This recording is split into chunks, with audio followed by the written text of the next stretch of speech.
Welcome back to another episode of Me and Who Else. I am your host, Elsie. Thank you guys so much for joining us for another episode. We are in season 2, episode 4. And for today's episode, as you guys saw in the beginning, we have someone, her story actually really impacted, I'm sure, myself and others on social media. And we're just so excited to have her here. But before we get into everything with her and her story, you guys do not forget to hit that subscribe button to make sure you guys get notified every time we upload a brand new video. And do not forget to check out our Patreon for extra exclusive content, exclusive BTS. Everything will be linked below. But with that being said, I want to make this super short and sweet. Let's get started on today's episode. You guys, please help me welcome Miss Erica. Hi, Erica. Hi. How are you? I'm good. And Welcome you? to the podcast. You guys, we were just having a off-camera conversation and we're talking about how nervous we were. And I was telling Erica, I'm like, don't worry about it. Every single time that I film these episodes, I feel like I still get very nervous, even though we're in season 2. Yeah, I am nervous. It's like my first official podcast. I so know. I'm like, but at the same time, super excited to be here. I know. Thank you so much for coming on. Honestly, I was just telling Kim, I was watching like some of your stories and stuff a couple of days ago, and it made me freaking cry. I was bawling. I was just like, oh my god, I have to get it together for the actual episode. So I'm like, but I'm excited for you guys to hear how her upbringing and her stories and that. But yes, we didn't want to bring her on, so thank you so much for coming on, Erica. No, thank you for having me. So before we get into everything, you guys, we have a lot to talk about today, so I'm so excited. But let's get started. Like, let's first get started with who Erica was before motherhood and before social media. How was your household like growing up? So growing up, I grew up with like both my parents and we were 4 siblings. I have an older sister, then it's me, a younger sister, and my little brother. I would say growing up, I had like a great childhood. It was like very innocent. We grew up Christian. Like that's all I can remember. I remember like we would go to church Sunday, Tuesday, Thursday. Like it was like 3 days out of the week, but for some reason it just felt like we would go every day of the week. And I think growing up, I was involved in more things. Like I was in the choir, the praise team, the Oh, with the dance church. team. Yes. Oh, okay. So I think like there was a certain point where I was literally in church every single day because there was always practice, a lot of things. And you also have mentioned that your dad was a minister, right? Yes. So my dad was a minister. I mean, he still is a minister in the church. So I feel like for us growing up, I I always want to thank my parents for just giving me like a great childhood, but at the same time it was tough in the emotional mental aspect just because we had to like always give a good testimony. We couldn't do anything bad. um I remember growing up we had to wear like long skirts. We could never cut our hair. Maybe that's why I don't cut my hair still. Just kidding. But no makeup, no pants, no jewelry, nothing. And it was for you and all of your siblings. When we were younger, it was just me and my older sister because the younger one is like 8 years apart. So I don't think they kind of dealt with it the way we did. Oh, so it was just you and your older sister. Yeah. Okay. And then you guys have two younger sisters or brothers? So the sister and brother. And they're 8 years apart from you guys. Yeah. Wow. So I think we just went through a point where we kind of rebelled. Just because growing up in church was a little tough in that sense. I think we, at some point, I didn't even realize it. I call this my blind spot, but just being so used to being in church, like consistently, like church was my second home. I became very, now I know because I've been getting counseling, but I became very codependent because I just wanted to make others happy, like the people in church, the pastor, the pastor's wife, or I just didn't want to make any mistakes. I just wanted to look good. So my focus was on like, oh, am I looking good? Like, instead of focusing on what I want and what makes me happy. And that's when you feel like it was mentally hard for you guys, because it was mainly like everything was about like church, like having to please Yes. this people, and especially because your dad was a minister. So Yes, like it was kind of tough back then because any mistake we would do, and it's not just me, because I mean, I think I was a little bit scared that I would try to hide and not do as much, even though I did do stuff. But like anything would happen, and I remember hearing about it in the preaching, or like, you know, I don't know, like you kind of were put to shame in a way. And it was kind of tough because I remember growing up, like, you're curious. You want to, like, especially during, like, the adolescence age where you're just, like, wanting to start to date. It was kind of, like, taboo. Like, you can't talk about anything. Like, you can't date. You guys can't hold hands. You guys can't. Well, that's how I felt, at least. Maybe, like, that was just my perspective of it. But I remember we would just hide everything. Like, I had a boyfriend growing up, and he was from church too. But we would just like hide, like, I don't know. And was it hard for you, because obviously you went to public school with other kids who were not part of the church, and like, and then they were living a whole different life. Do you feel like that's where you were kind of just like, oh, I want to rebel, like I want to do what I want to do? You know what? Thankfully, I think my parents prayed a lot for me. You like, because the prayers worked. No, yeah, because I grew up with kids, like, not nerdy kids, but like an Avid. I don't know if you heard of Avid. Oh, yes. So it was like more with like kids around my age that were like college centered. It wasn't more of the type like that like to go out or anything.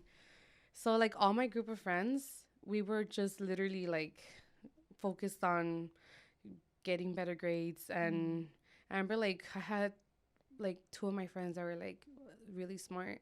So I'm very competitive. I was like, oh heck no, I have to get good grades, And I think because I was in that small group, it wasn't really my friends. It was just, I think for me, it was just more like the dating aspect area.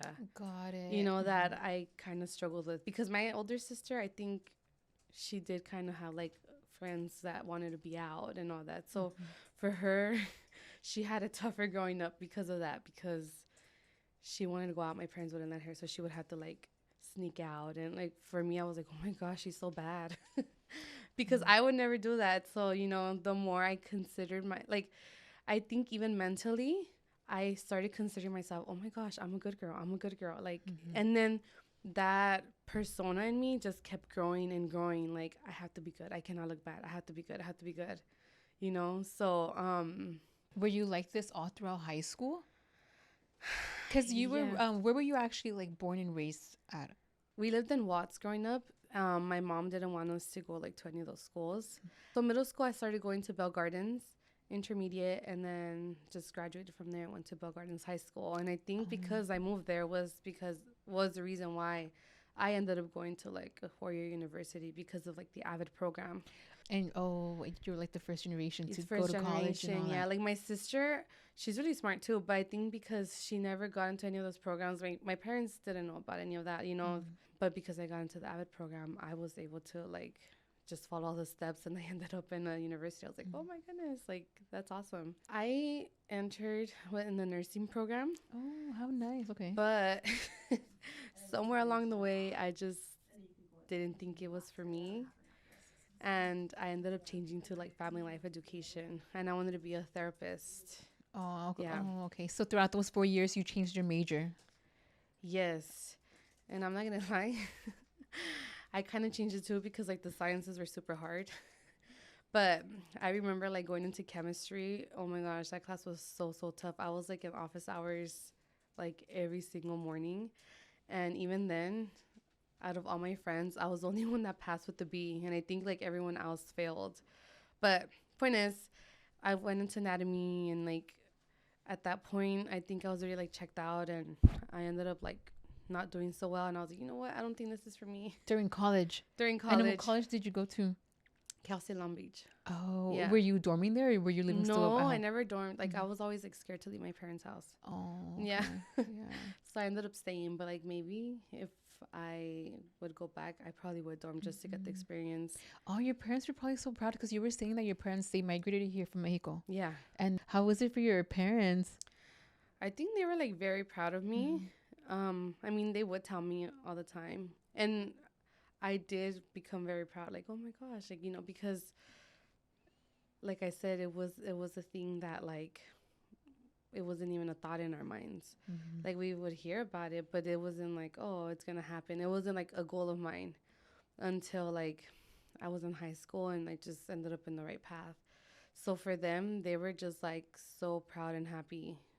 I remember even like being at church and they would like present me like, oh, she just graduated from the university, and I was just like, yeah. Oh, Because even at church, like back then, I don't want to say they would like kind of put down education, but they kind of would in a way.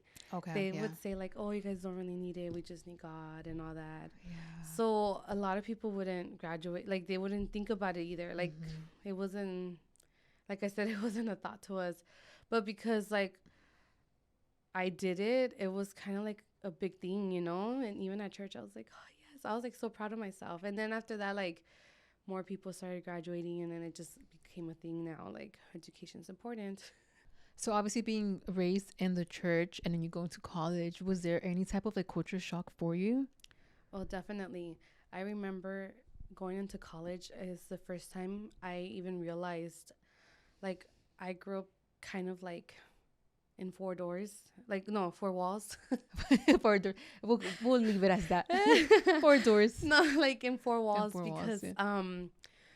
you know, I feel like being in a university, it like opens up and exposes you to a lot of things, especially when I was in like, I switched my major into like family life education.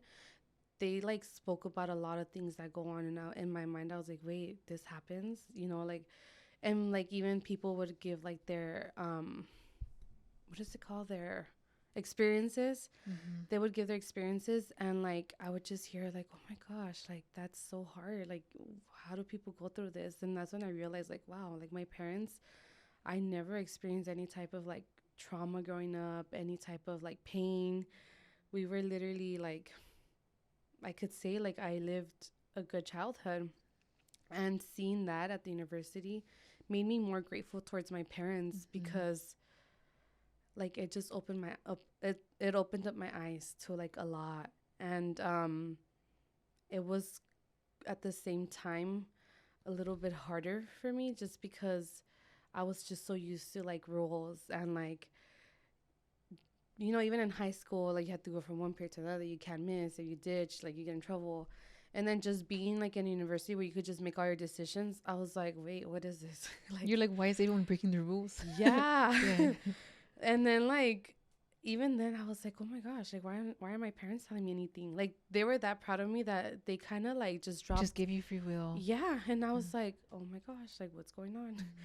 So like that even to me was kind of like a shock. That there was one time I walked into class and the test was going on, and back like, you know, in high school they have like your scantrons, whatever, ready for you right there. You have to buy your own, like, and come prepared.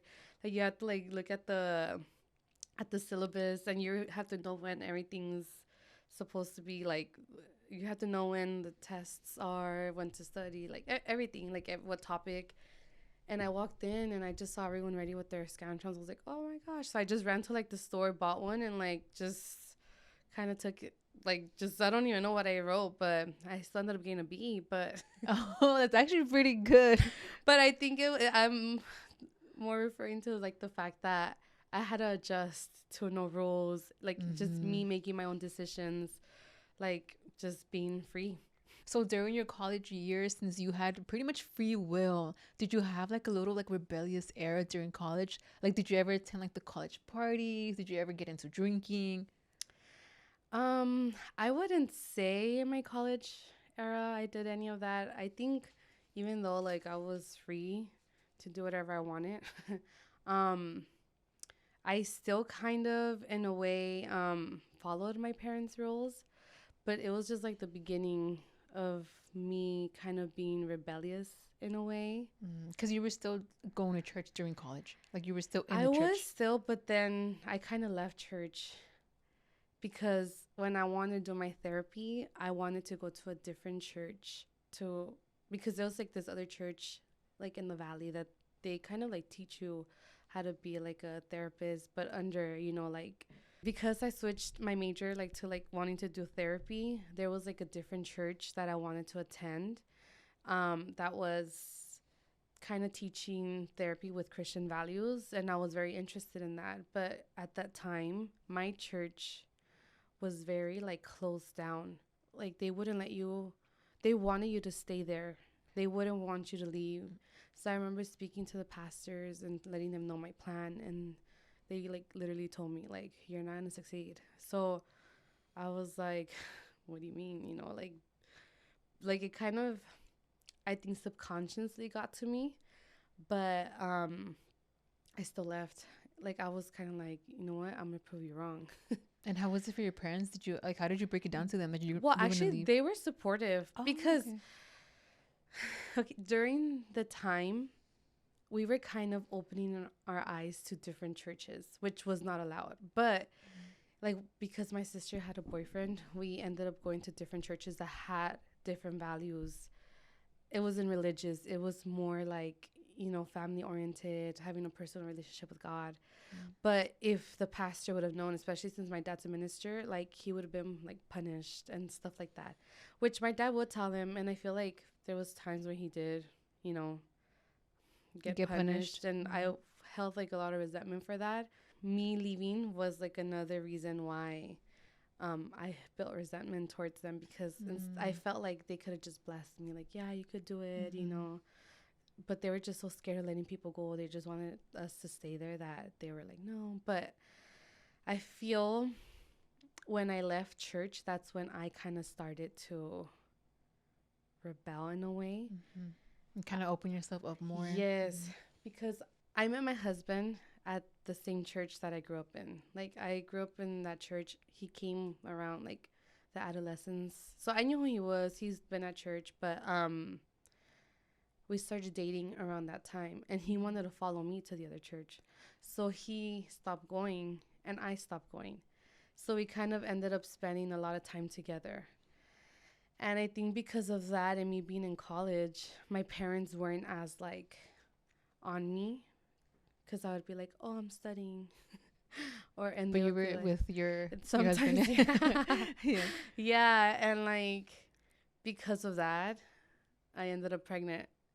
So this is what so this is when you started your rebellious. Yes, Got it. I think it was more in like my dating era that I became rebellious. But the drinking, I did try it with my coworkers, but I don't think it was really for me because I remember one time I just got super like wasted and I couldn't take it and I never drank since. So going back to my husband, that's like when I kind of entered my rebellious era because at church, like you could not have sex before marriage. You can't practice fornication. Nothing. Like yeah, prior fornication. marriage. Yes, it was like, and I remember even being with him. Like he was trying to talk to me, and at the beginning, like I didn't, like yes, I was interested in him, but like he did try to like have sex with me, and I would be like, no, no, no. Like I didn't want to. Like I really did want to follow the rules, but like he kept insisting and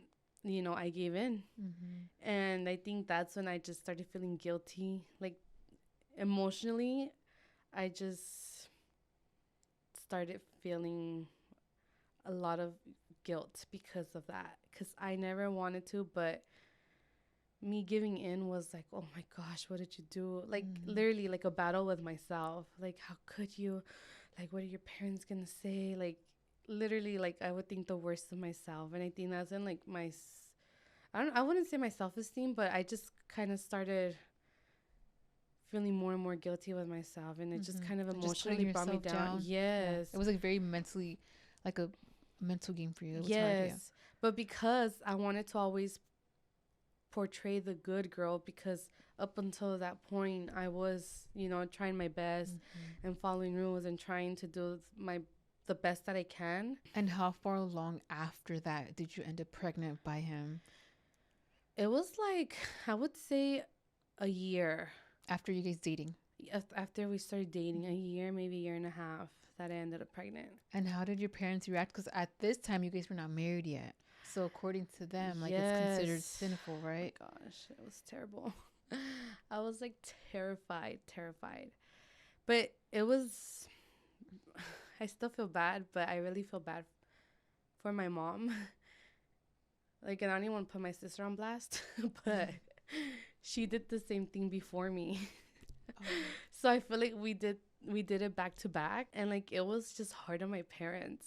Sorry. No, it's okay. Do you feel like both you and your sister let them down? Yeah, definitely. And especially because, like I mentioned, we grew up like in such a great household. Like they gave us such a great example. It was just so hard to let them down like that. And I remember, like, obviously my mom was upset. I kind of have like the same character as her. Like, no, how do you say character? Yeah, character. Yeah, I kind of. So when she was kind of upset at me, like when she found out, she was kind of more tough on me. Like, oh, you can't just be laying around anymore. Get up and do something. Like, so. But she would do it kind of like with some anger, because obviously she didn't. Like with some resentment? With some resentment.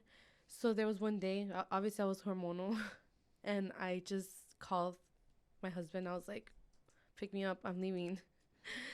And that's literally how I left my house.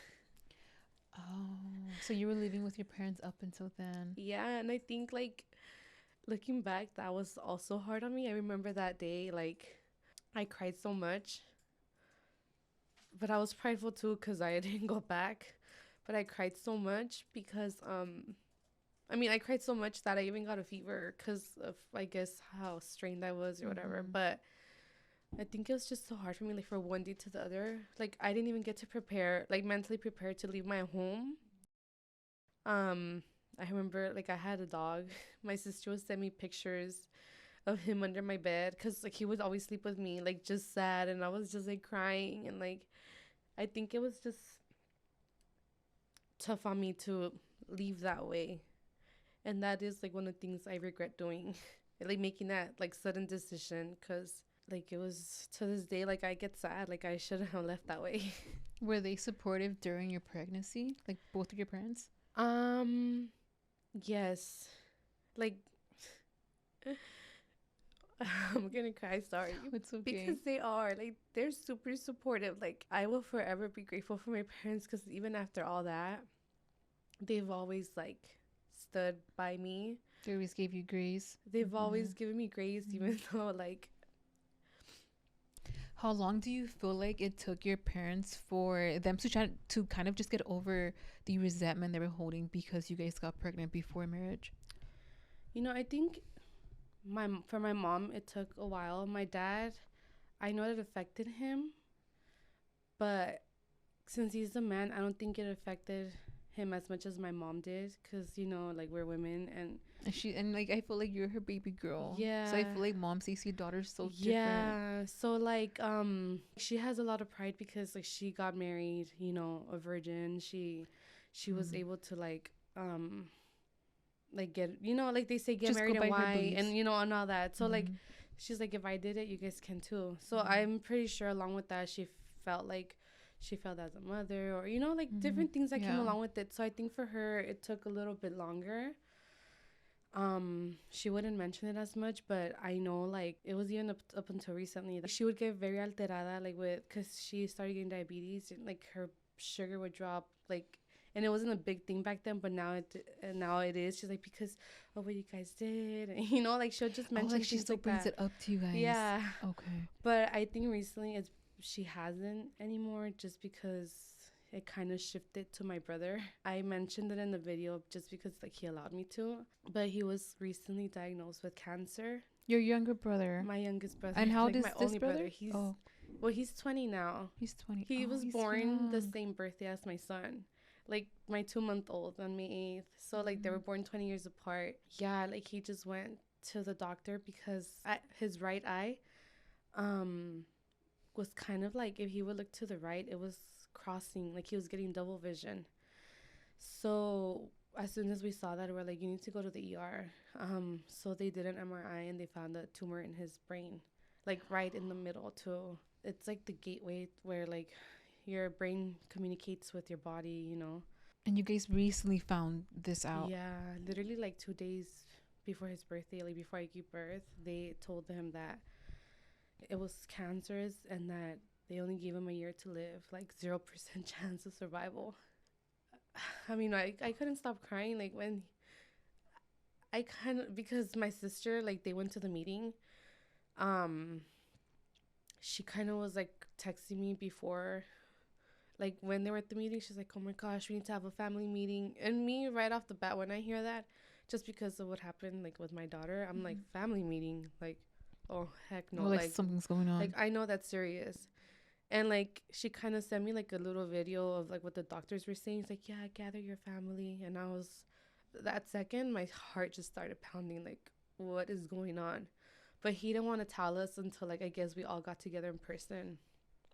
Um, but yeah, like when he told us we were all on the table, like I could not contain myself. Like I cry for everything, but that was like, it was just so tough to hear. But you know, like thankfully, like my family, since you know, I said they're we grew up Christian, you know, believing in God. They have faith that like he's gonna make it. I'm not gonna lie, I struggle with that, just because like of what I've been through.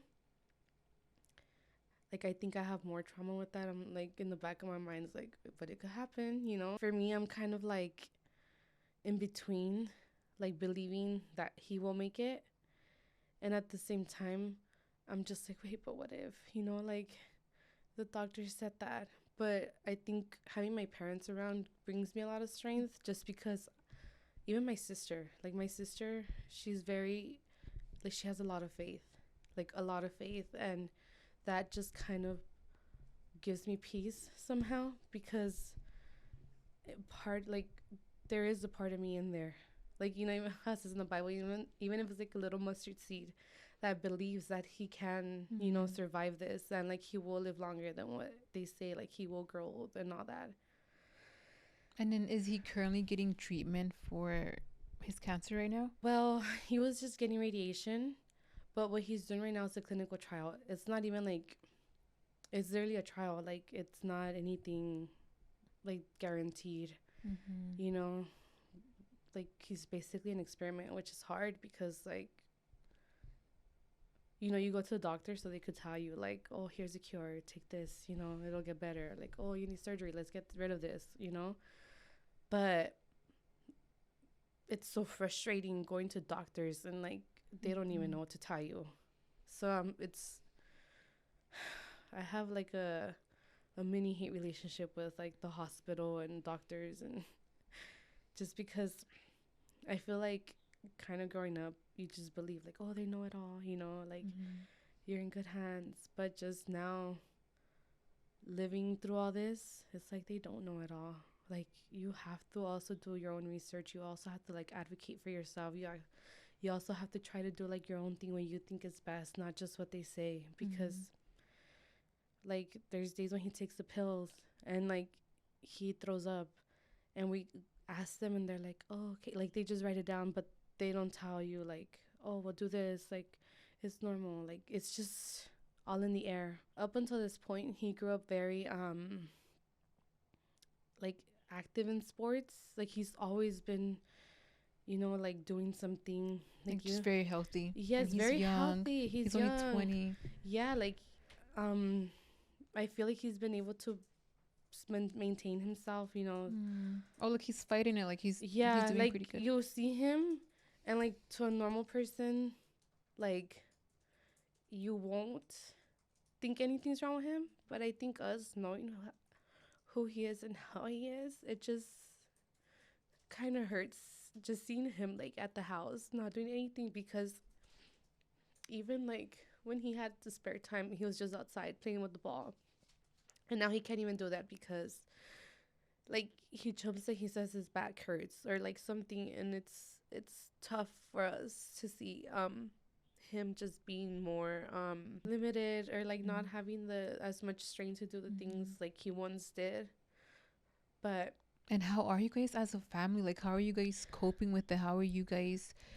Because obviously you guys have a lot of faith, and which I think is beautiful. I think it's so beautiful that you guys are just leaving everything up to God, and I think it's nice to obviously keep him in your guys' prayer, and you know all you guys can do is just pray for him and just really, really be very faithful. How are you guys now as a dynamic? Like, how do you guys all like get together when you guys know that when you guys are unsure how much time you guys have left with him? Well, I mean, I feel like it has brought us closer.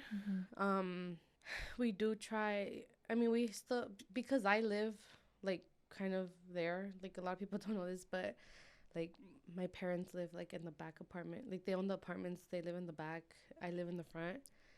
I feel like So you guys are all very close together. we're close. Like I'm around him. Like he'll come over sometimes. We'll just talk. I'll ask him how he's doing. I'll go over there. You know, just kind of like it's still like a brother sister thing. Like, oh, how are you? Like, you know, we definitely talk more, cause before he was kind of like more independent. He was already dorming and all that. So and my sister, my older sister, she's married. She has like her own house. She lives apart. Like she'll come out around more often too. So I think it has brought us together. Um, and like it's in a way, it's like yeah, it's kind of a relief just believing in God, because it does bring you peace in a way, like knowing that regardless, like he has everything under control. So you did mention that your brother actually had brain surgery. Was it for them to remove the tumor that he has? So basically, that surgery was mainly like a biopsy. So every time they find like a tumor in your body, they have to like kind of take out cells from the tumor. That way they can know what kind of tumor it is. But since the tumor is literally in the middle of like his head, it was like an actual surgery. It was like about, if I remember correctly, 6-7 hours long.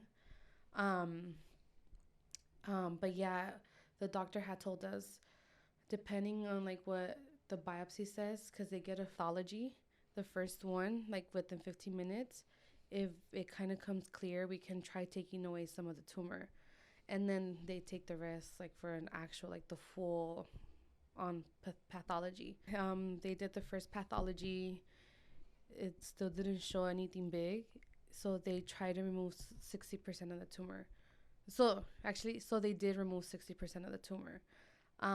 But they couldn't remove it all because they said that it was already like in the nerves. And if they were to ever, you know, mess with any of it, anything could happen. Like he could lose his vision. He could lose his ability to swallow, or even, you know, like to remember anything. Or, you know, they were telling us all the risks of surgery. Like he could go into a stroke, and you know the worst one, like death. But thankfully his surgery was like a success. Like they were able to remove 60%. But like unfortunately, he went back to the ER just because he needed to like get seen faster. So he went back to the ER, and they did another MRI, and it showed that it grew again. So based off of all that and the biopsy, initially they thought the tumor was like outside of the brain, like in the lower brain stem. But because of the biopsy, they realized that it was inside the brain as well. And that's when they gave him his diagnosis. So because of all that, I feel like it has just brought a new perspective on all of us. You know, like there's just way greater things too. Like life is so precious. You know, you just never know when anything can happen. So that's how you guys have gotten closer as a family. Yeah, so I feel like that's how we got closer as a family. I feel like that's another reason how like my parents have been able to kind of move past, you know, our Like your like past our actions. pregnancies. Yeah, our past actions, like me getting pregnant like before marriage. You know, like yeah, it's bad in our eyes, but you know, life is more important, and yeah, it has brought us closer together. So right now you guys are just currently keeping your faith, and I truly pray and I hope that God does give you guys that miracle, because I just think that you guys as a whole, you guys seem like such a beautiful family. So I'm happy to hear that you guys do have a lot of faith, and you guys are just leaving things up to God and just praying about it, because it I feel like it is very, very unfortunate. Like you guys are in in a very unfortunate situations. But I think it's beautiful to see that you guys do have a lot of faith. So now that you feel like your mom has gotten over the resentment, how soon after your pregnancy did you and your husband get married? Because you guys are married now. Yeah. So we got married. Let me see, May, June, July, August, September. Okay, so we got married like 4 months before my daughter was born. Also during your pregnancy. During my pregnancy, we got married. Like it wasn't like a big wedding or anything. We just like did it through the court. You could say it was like kind of like a shotgun wedding, especially because of our religion. Like we just wanted to be married. Did you guys want to be married before your baby girl came? Yeah. Well, that's what I wanted. I like in my mind, I was like, well, I already messed up here. Let me try doing something else, right. Or let me try like doing this right and just getting married to him. And so we ended up getting married like 4 months before she was born. And then afterwards, so that is your first daughter with him. And then 4 years later, you have your first set of twins. Yes. Did you ever expect to have twins, or did you guys plan this pregnancy at all? So this pregnancy was planned.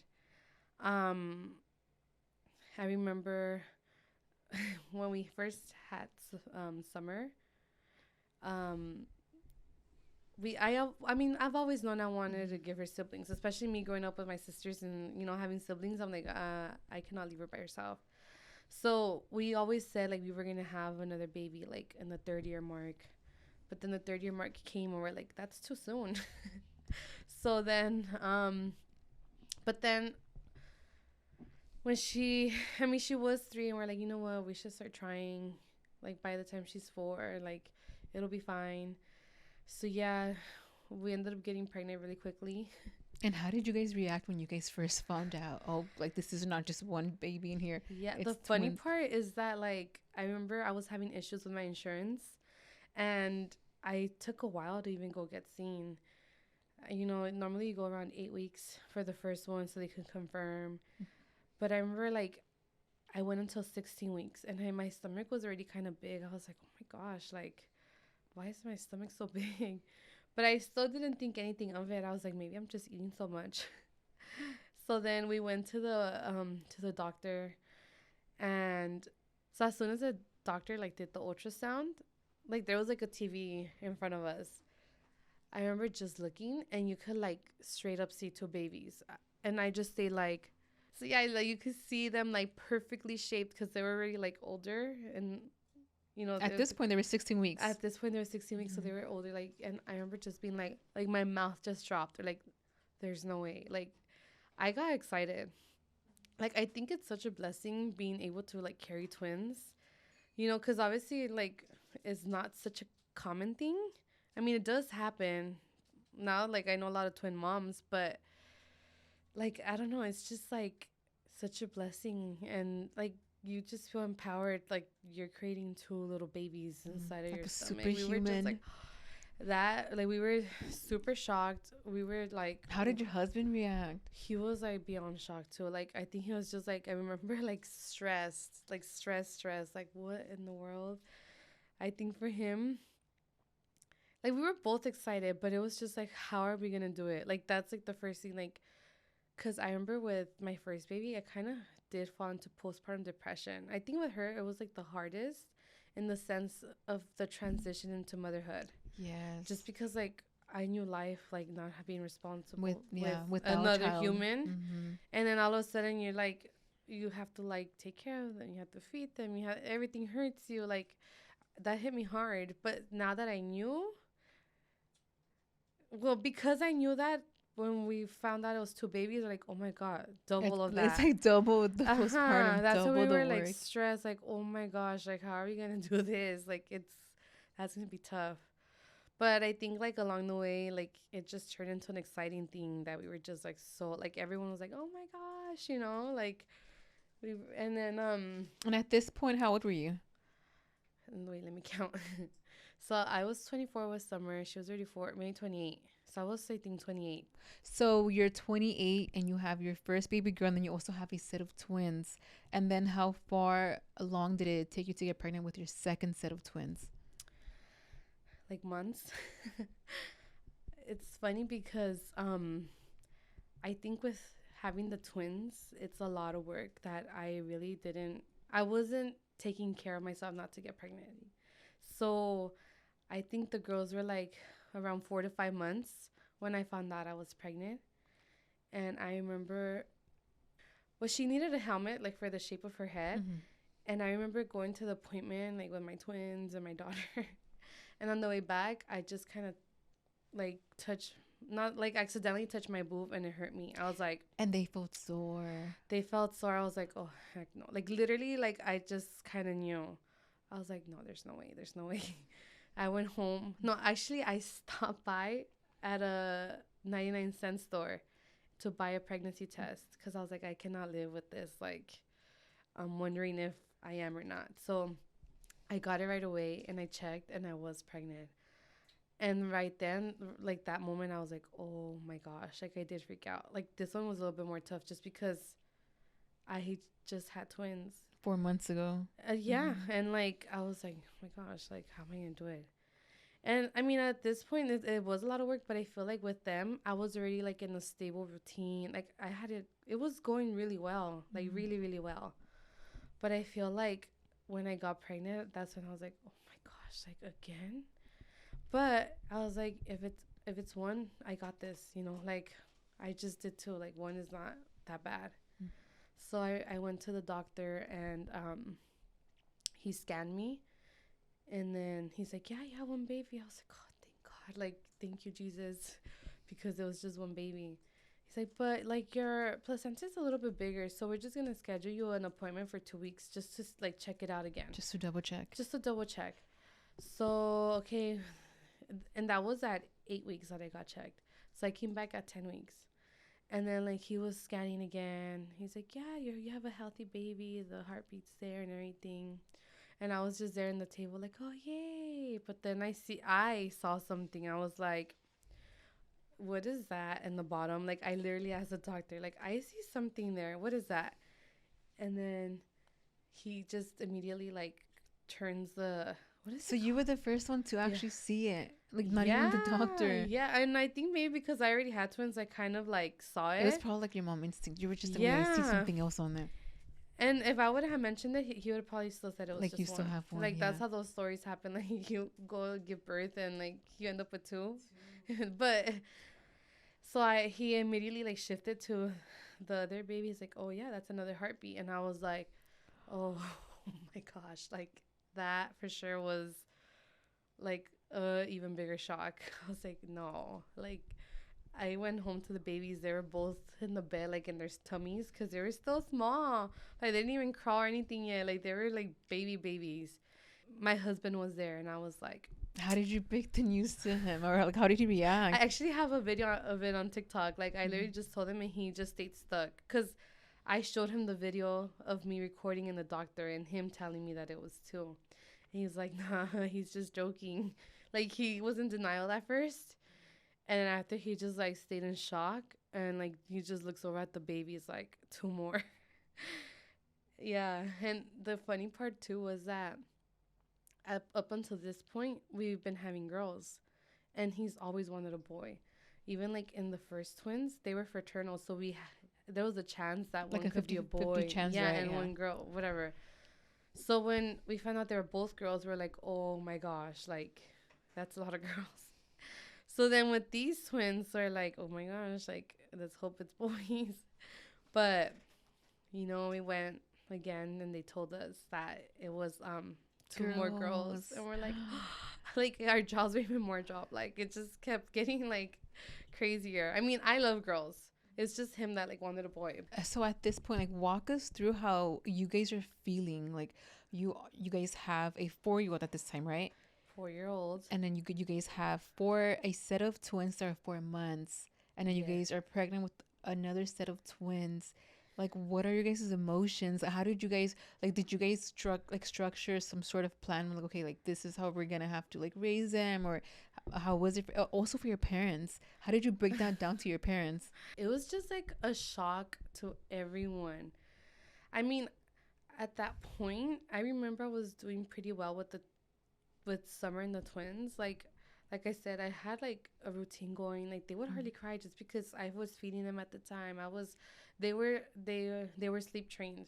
So if anything, it was easier for me compared to Summer, because with her I would like literally like, how do you say, mecerla for like 15 minutes until she'll fall asleep, and then try to carefully put them in the bed so they won't wake up. And Yeah, I feel like with the first child, it's like trial and error. yeah, Like we don't really know what we're doing, so we're just kind of like, okay. yeah. But with them, like my mother-in-law had given me a book like 12 hours to sleep by 12 weeks.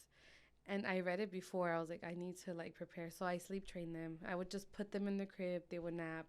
And then even at night, I would put them in their crib. They would sleep all night. So I felt like it was pretty good. But when we found out there was other twins, the the work I put into getting them to sleep train and all that was hard. So I was like, oh my gosh, I'm gonna have to do it again. Like it's a lot of work. Like we need a bigger place. We cannot live here. We were living like in a 1-bedroom apartment with the twins. We were already thinking of moving out, but with that, we were like, no, we have to like move out. Like we have to. It's a must. But at that time, the people in front of my parents' house, they were moving out. So we're like, perfect. Like we'll move in there. That way, like my mom's there and she could help. Well, it was mostly me. I thought that. And so yeah, we ended up moving there. Um, and like, And how was your husband? Was he very supportive with you? Like, did he help you a lot with the girls?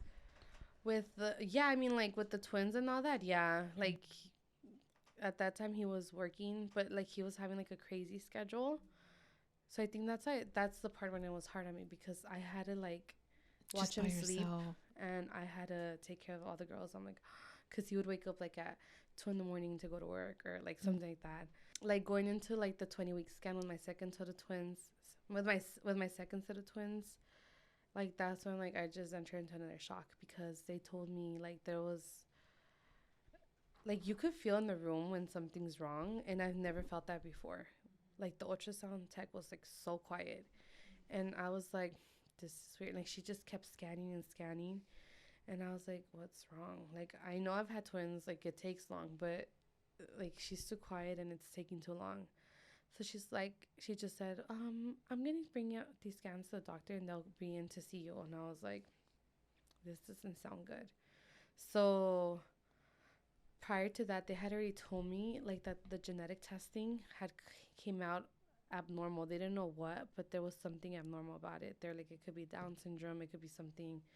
They're already discussing options of like termination, and I was like, no, like I'm keeping the babies.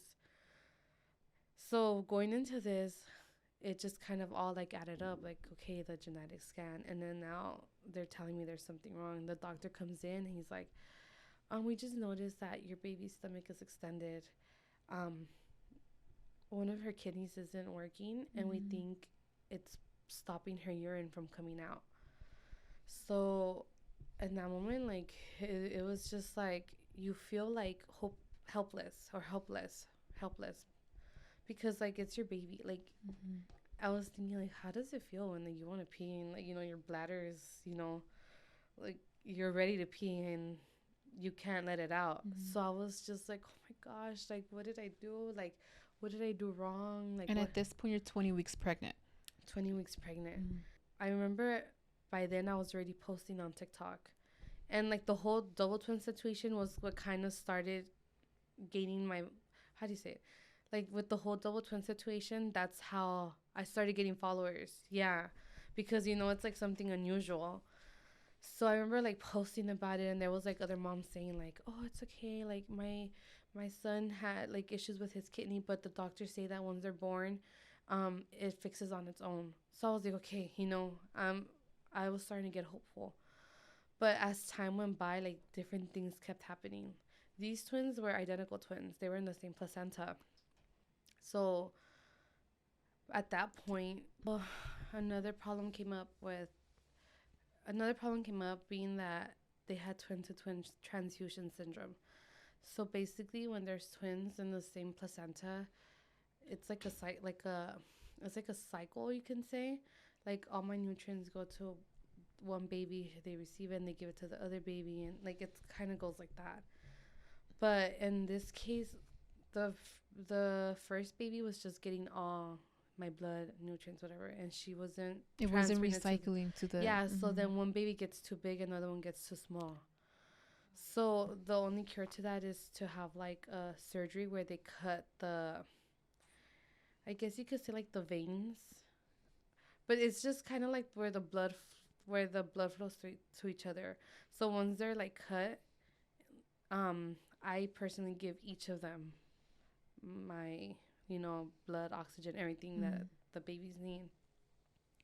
So I went into surgery for that While pregnant, you while went pregnant. under a surgery. Yeah, so it was like a fetal surgery, and I had to be awake, and like I could just feel them like tugging in my stomach. I hated it. I hated it. Like I'm Was very. it like, did they open your stomach for that? No, it was more. It was just like one. Oh, Cause it I've was like a also. little tube or something, like with the Yeah, camera inside. yeah, yeah. Got it. Okay. Cause like I've also had my like gallbladder removed, and it's kind of like it's just like a tiny It's incision. like a very small incision. Yeah, Yeah. so that's how it was. Like it's just a stick they put in, and they're like cutting each of their connections, you would say. So they had to separate them, like as if they Mm. were fraternal twins. That is crazy because Yeah, how did they go in the bag of where the babies are without yeah, popping the bag? that's crazy. I know, and because of that, I ended up giving birth early at 29 weeks Because of the surgery? because you're most likely to go into labor or get contractions just because of the hole that they already made. Like if there's just more Right. riskier, Yeah, yeah. because it's almost like it's going to pre-labor almost Yeah, once they you. told me that there's a chance, like right after, Mhm. I could just go into labor because my body would just think like, oh, you're giving birth.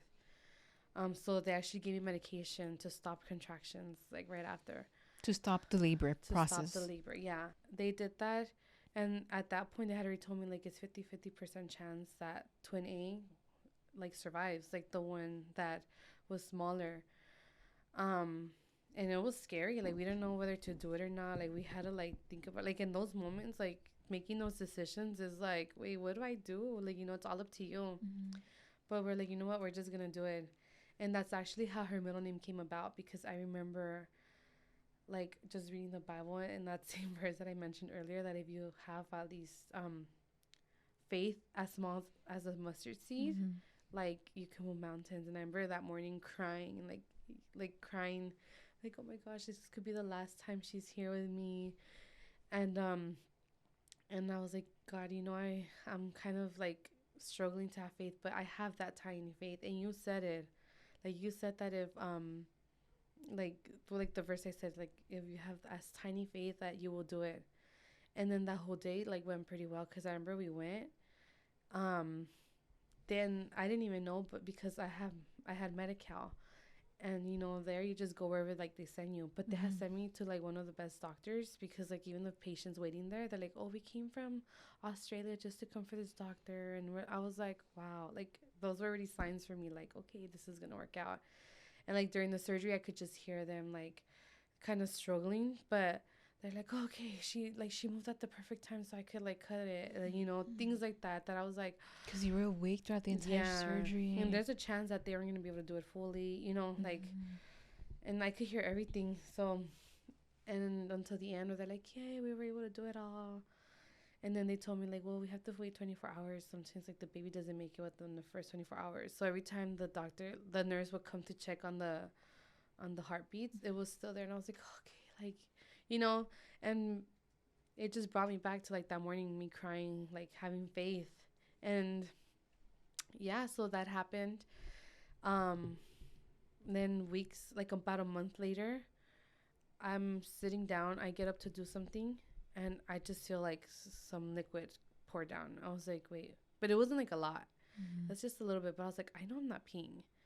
So I got up, and then I just called the doctor. I was like, hey, this happened.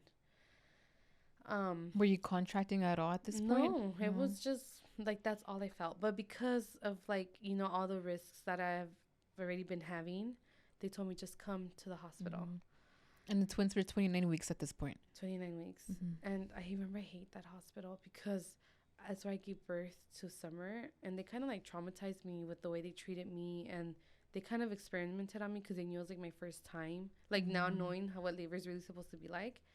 And I never wanted to go to that hospital, but because Alana was such high risk, and because of everything that was going on, that was like the only one with all the NICU specialists. I go there and they checked me for preeclampsia. They said that I kind of had it, so they kept me overnight, but that they were just monitoring it and I was gonna go home.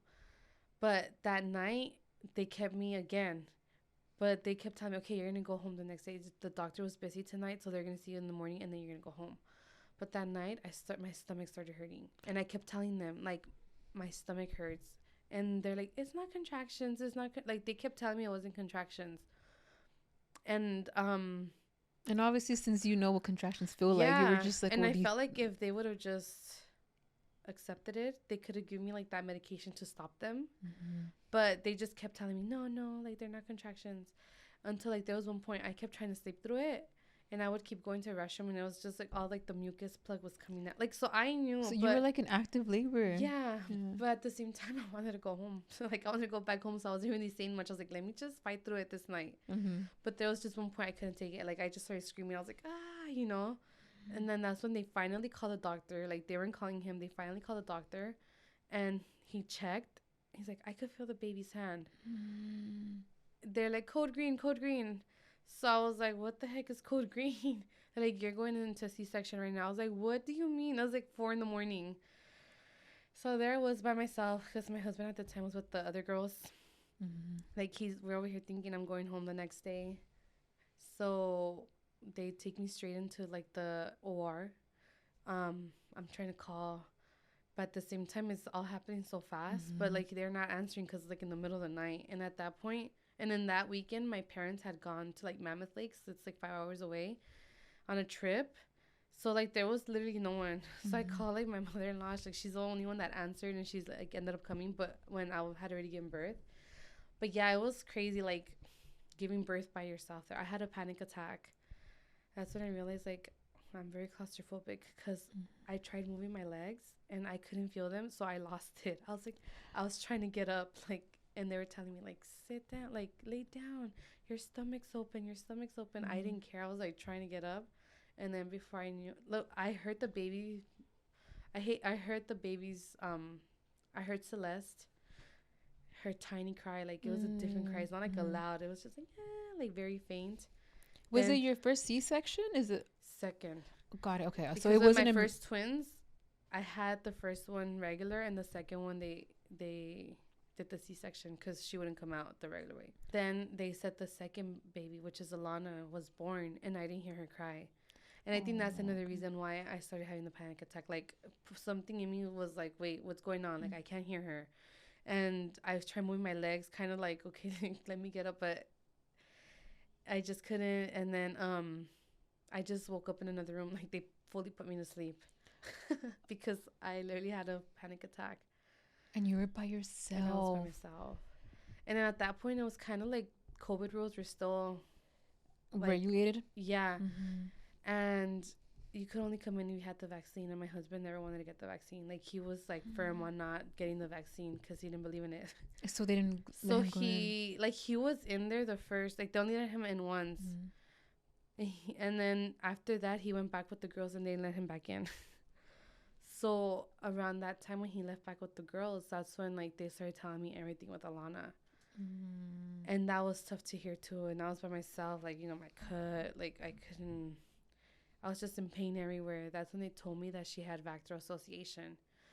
And it's rare. And Bacterial Association is basically when there's 3 or more anomalies in your body. Like for her, the anomalies were, the reason why I couldn't hear her cry was because her esophagus, it wasn't connected to her stomach. It was actually connected to the trachea. So as she was breathing, like her stomach kind of exploded a little because all the air was going to her stomach. And then, so they had to repair that. Like she went into surgery like right away. As soon as she was born. As soon as like, like it was so painful, but I got up. Like I went walking down to the NICU just to see her, like take her to the OR because I didn't want her to go like by herself. Like it was hours, but I didn't care. Like I was like just walking with her. They had to fix that. when her kidneys wasn't working and the other one was working 20%. So that's already like 3 anomalies. So yeah, so that first surgery was just to close off that what like the perforated part where like it kind of blew up because the trachea was in the wrong place. And then she came back out. They left the esophagus disconnected. So then she had to go back and get a G tube bag. And that's where the urine comes out, right? No, that's for the stool, like for the for the yeah, bowel movement. For her bowel. So I forgot to mention that another anomaly she had, it's like in her urinary tract, because that was part of urology, but she didn't have like an opening for like her butt, so she really couldn't use like the restroom or anything. Like she couldn't pee, so she needed a colostomy bag, and that's where she pooped from. And she also couldn't pee, so they also did another hole like in the bottom for her to pee from there. So she had like 3 openings because another one was a G tube, because since her esophagus wasn't connected, the food obviously couldn't go in. And so she was like so tiny, like she was like 2 pounds. They were like, she was born because she was 29 weeks, right? yeah, they would like have meetings with me, like they had equipment, but she was too small for it. So they would kind of already prepare me like, oh, like she might not make it. So at that point, I remember like going up to her in the NICU the first time. I could see her moving and all that, but then the second time I went, it was like after the surgery, and like her body was just like, like it was asleep. So that just got to me because I remember I held her hand and it just fell. And at that point, like even like the nurses are like, okay, you need to sit down. Like I was just crying, and like I wanted to cry really loud, but my stomach was hurting. Like I couldn't breathe because like my nostrils were just like filled up, It was like terrible. Like I literally just thought that that was the night that she wasn't gonna make it. And I went like crying to the room, and that night my mom came with me. And it was like very tough.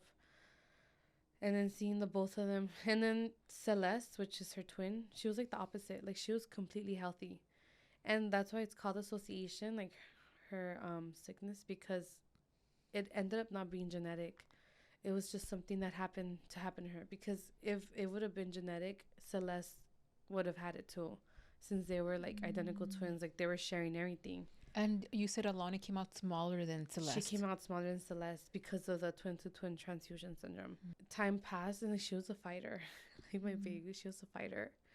Like every time they would just tell me, like she would like make it through everything. Like I saw, and I think the toughest thing about being in the NICU is just seeing them and not being able like to hold them and help them and touch them, because they're in the little glass boxes, right? You see them crying and like moving, and all you want to do is just like be there. But like they'll just like hold her hand. Like obviously she's small, so they'll like hold her with like one hand, but they wouldn't let her move. Like she's just like like, and at one point she was also intubated, so like you can't even hear her cry. Like that would like it was terrible for me just seeing that. You just see her like doing the movements, like crying, but you can't hear nothing. You just see her like in distress. And how long was she in the NICU for? She was in the NICU for like 6 months. Oh, she was there for a while because like of all the things she needed. Like I would go every day, every single day. And her twin was there shorter. She actually left in November, the month they were supposed to be born. Like she was good to go, because in the NICU they don't know how to eat on their own.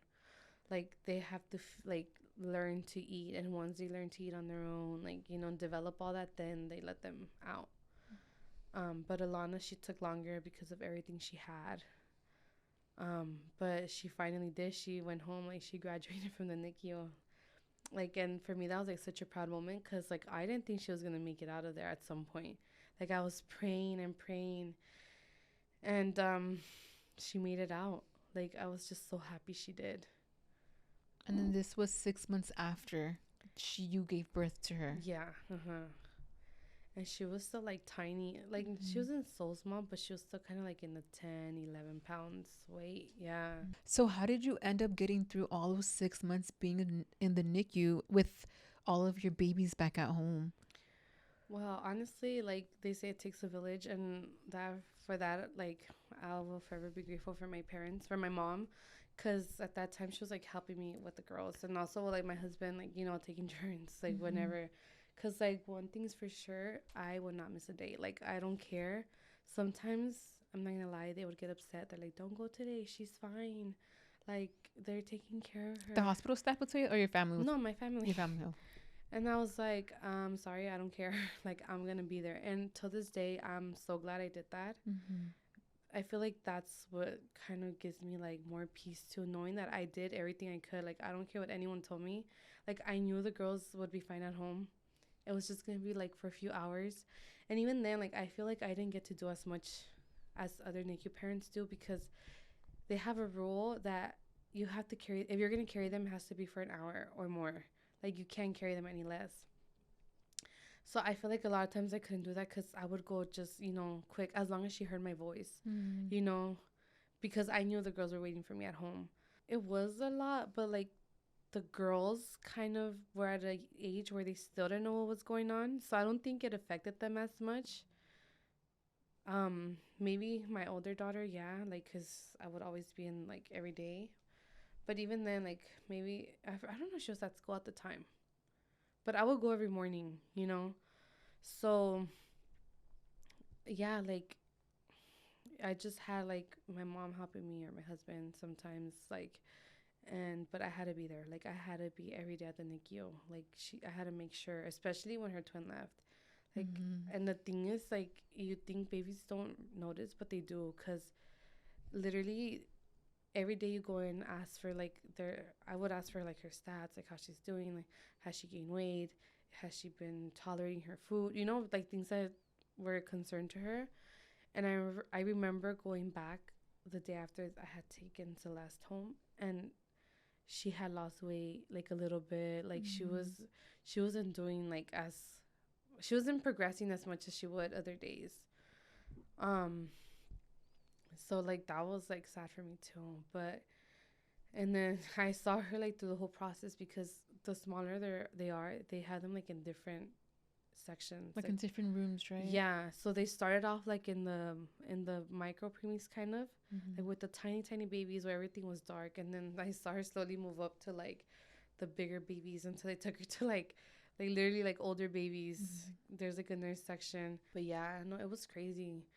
Even just, like, coming and seeing her sometimes, like, she needed even more surgeries, because while she was in the NICU, they connected her esophagus. Oh, so while she was in the NICU, she had even Yeah, more surgeries. yeah. Like, she continued, like, she had like 7 Oh. surgeries, yeah, to, Okay. like, because there was, like, a few things that they had to fix. Um, and it was just sad, like, those times when, like, she had to be in the, like, have surgery, like, coming to visit her, it was always just, like, seeing her so still and, like, in pain. It was pretty sad. Mm-hmm. So after Alana being in the NICU for 6 months and she was finally discharged, when you guys like first went home, how was it for you guys? Because obviously you still had to attend her medical needs, right, at home. Yeah.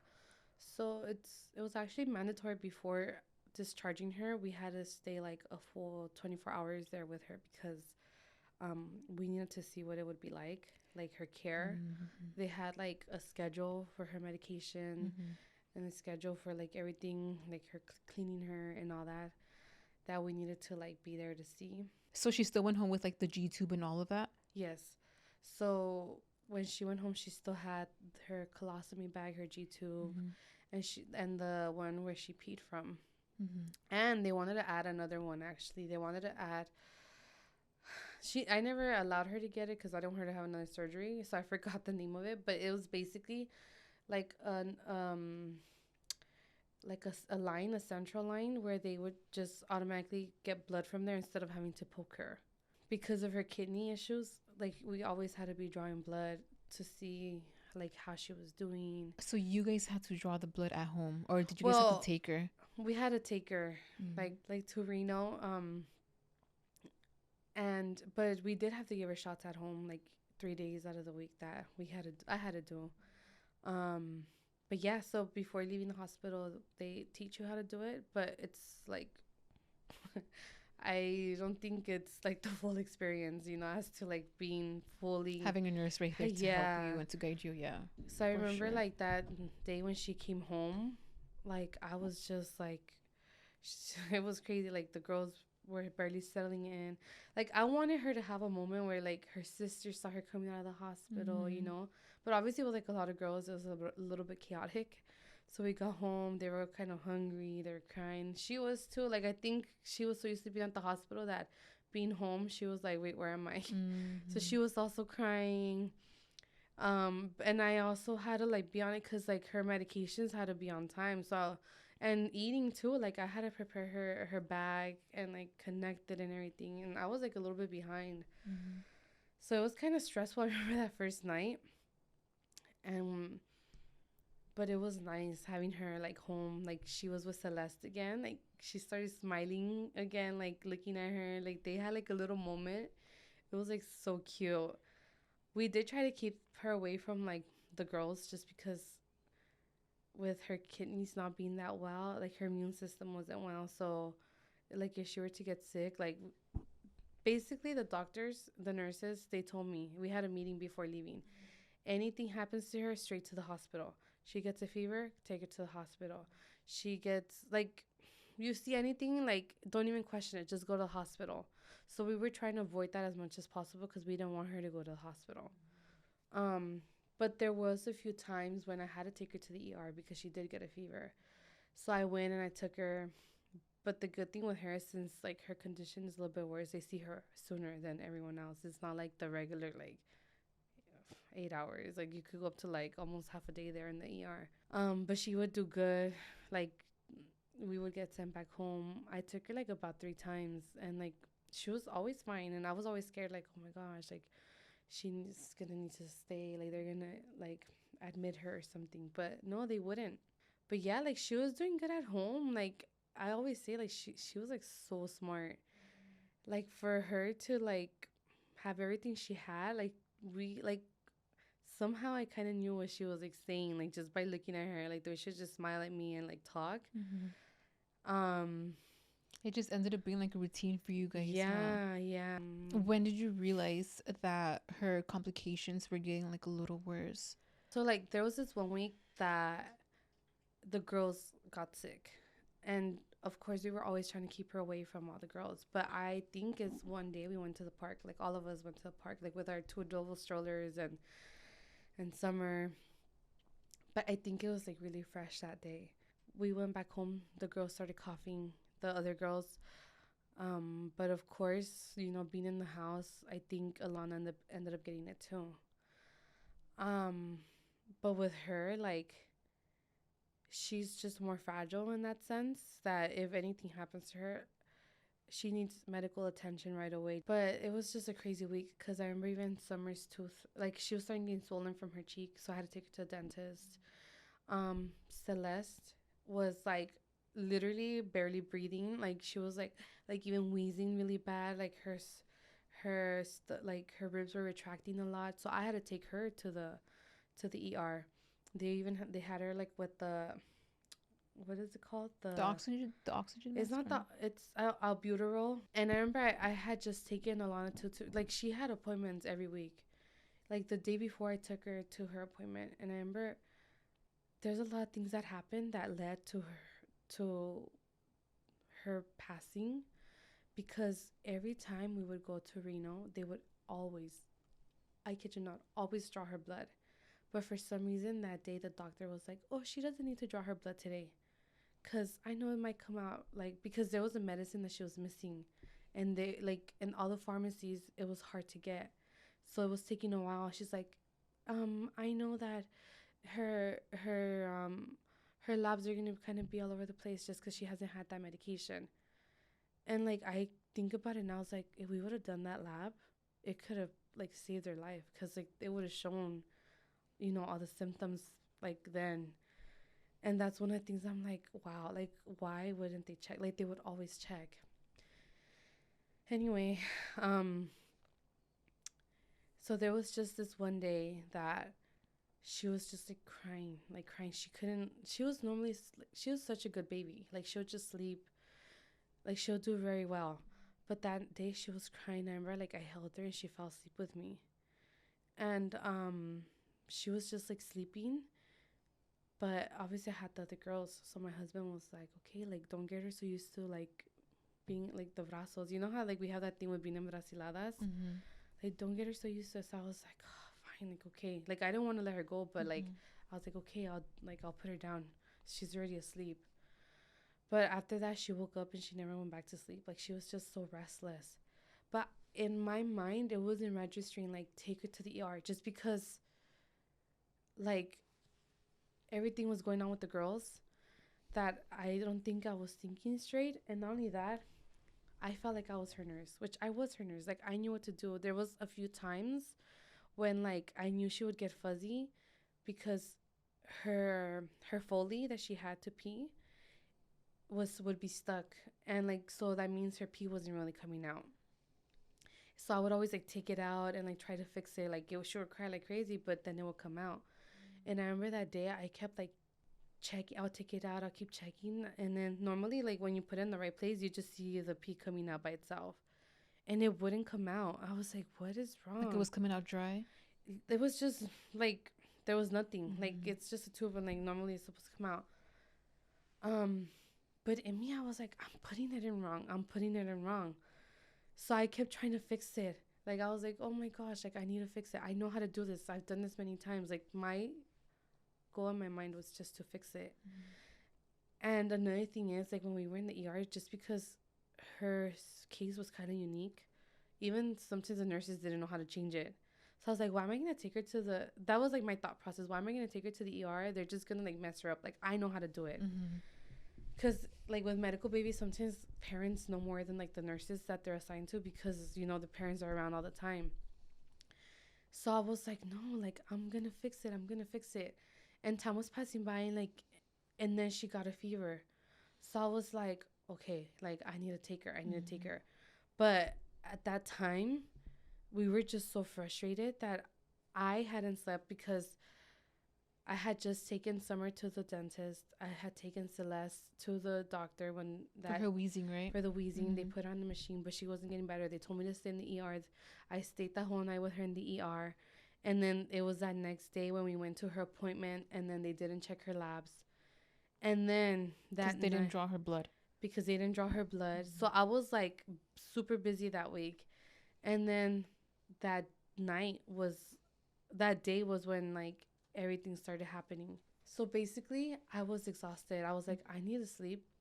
Like that's the first time I ever experienced. I just felt like I was drained, and I wanted to take her, but that's when I just told like my husband, like, take her. Like I know she's gonna be fine. I've taken her to the ER so many times, and those times I always feel like they're gonna admit her, and they haven't admitted her. So like this is what's gonna happen. I wrote down everything for him. Like, they're gonna ask you for this. You tell them this.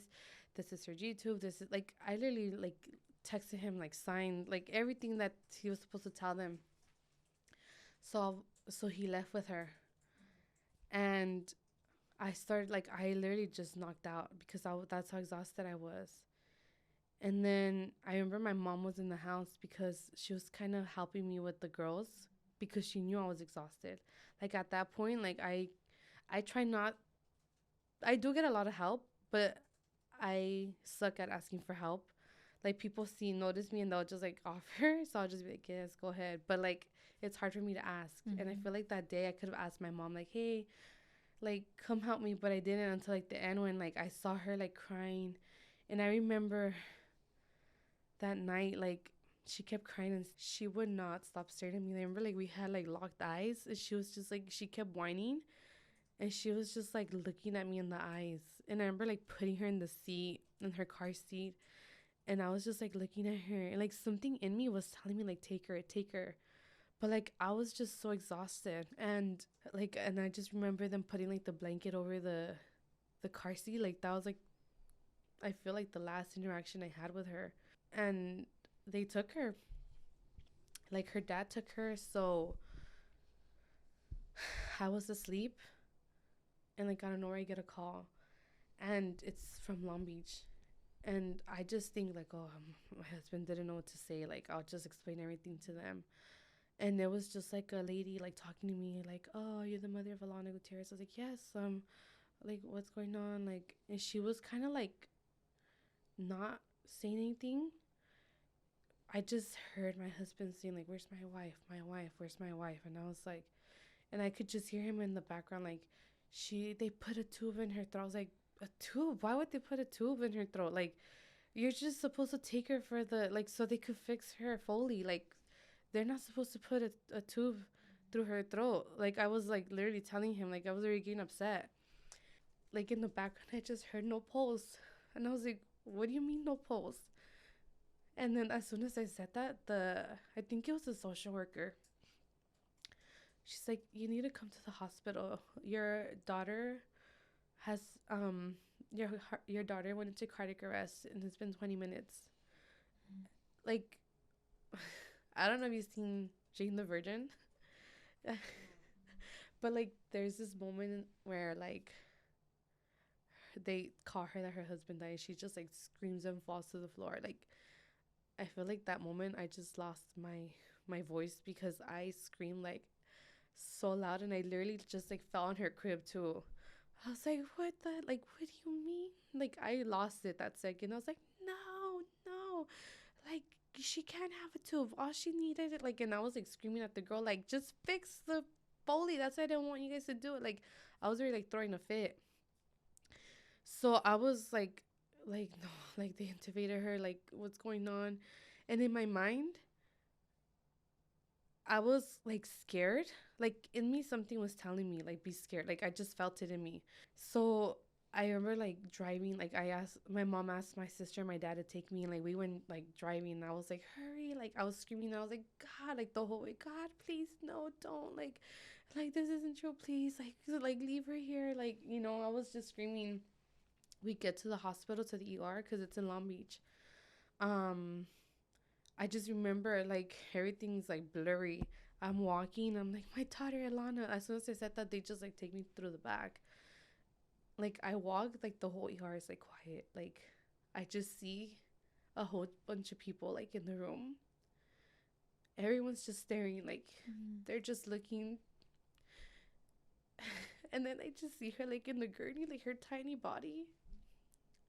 Like, there's a whole bunch of people, and she's just, like, laying down, like, unconscious. And, like, that alone just shocked me. Like, just see my baby there. I just, like, ran to her. I was like, come on, Mama. Like, come on, please wake up, wake up. Like, come on, I know you're still there. Um, I just kept trying to, like, have her, like, get a pulse, but, like, the doctor got me by the hand, and, like, she made sure she was, like, making eye contact with me. She's like, I'm sorry to say this, but she's gone. Like, she's not here anymore. And I couldn't register what she was telling me. I was like, no, like, try one more time.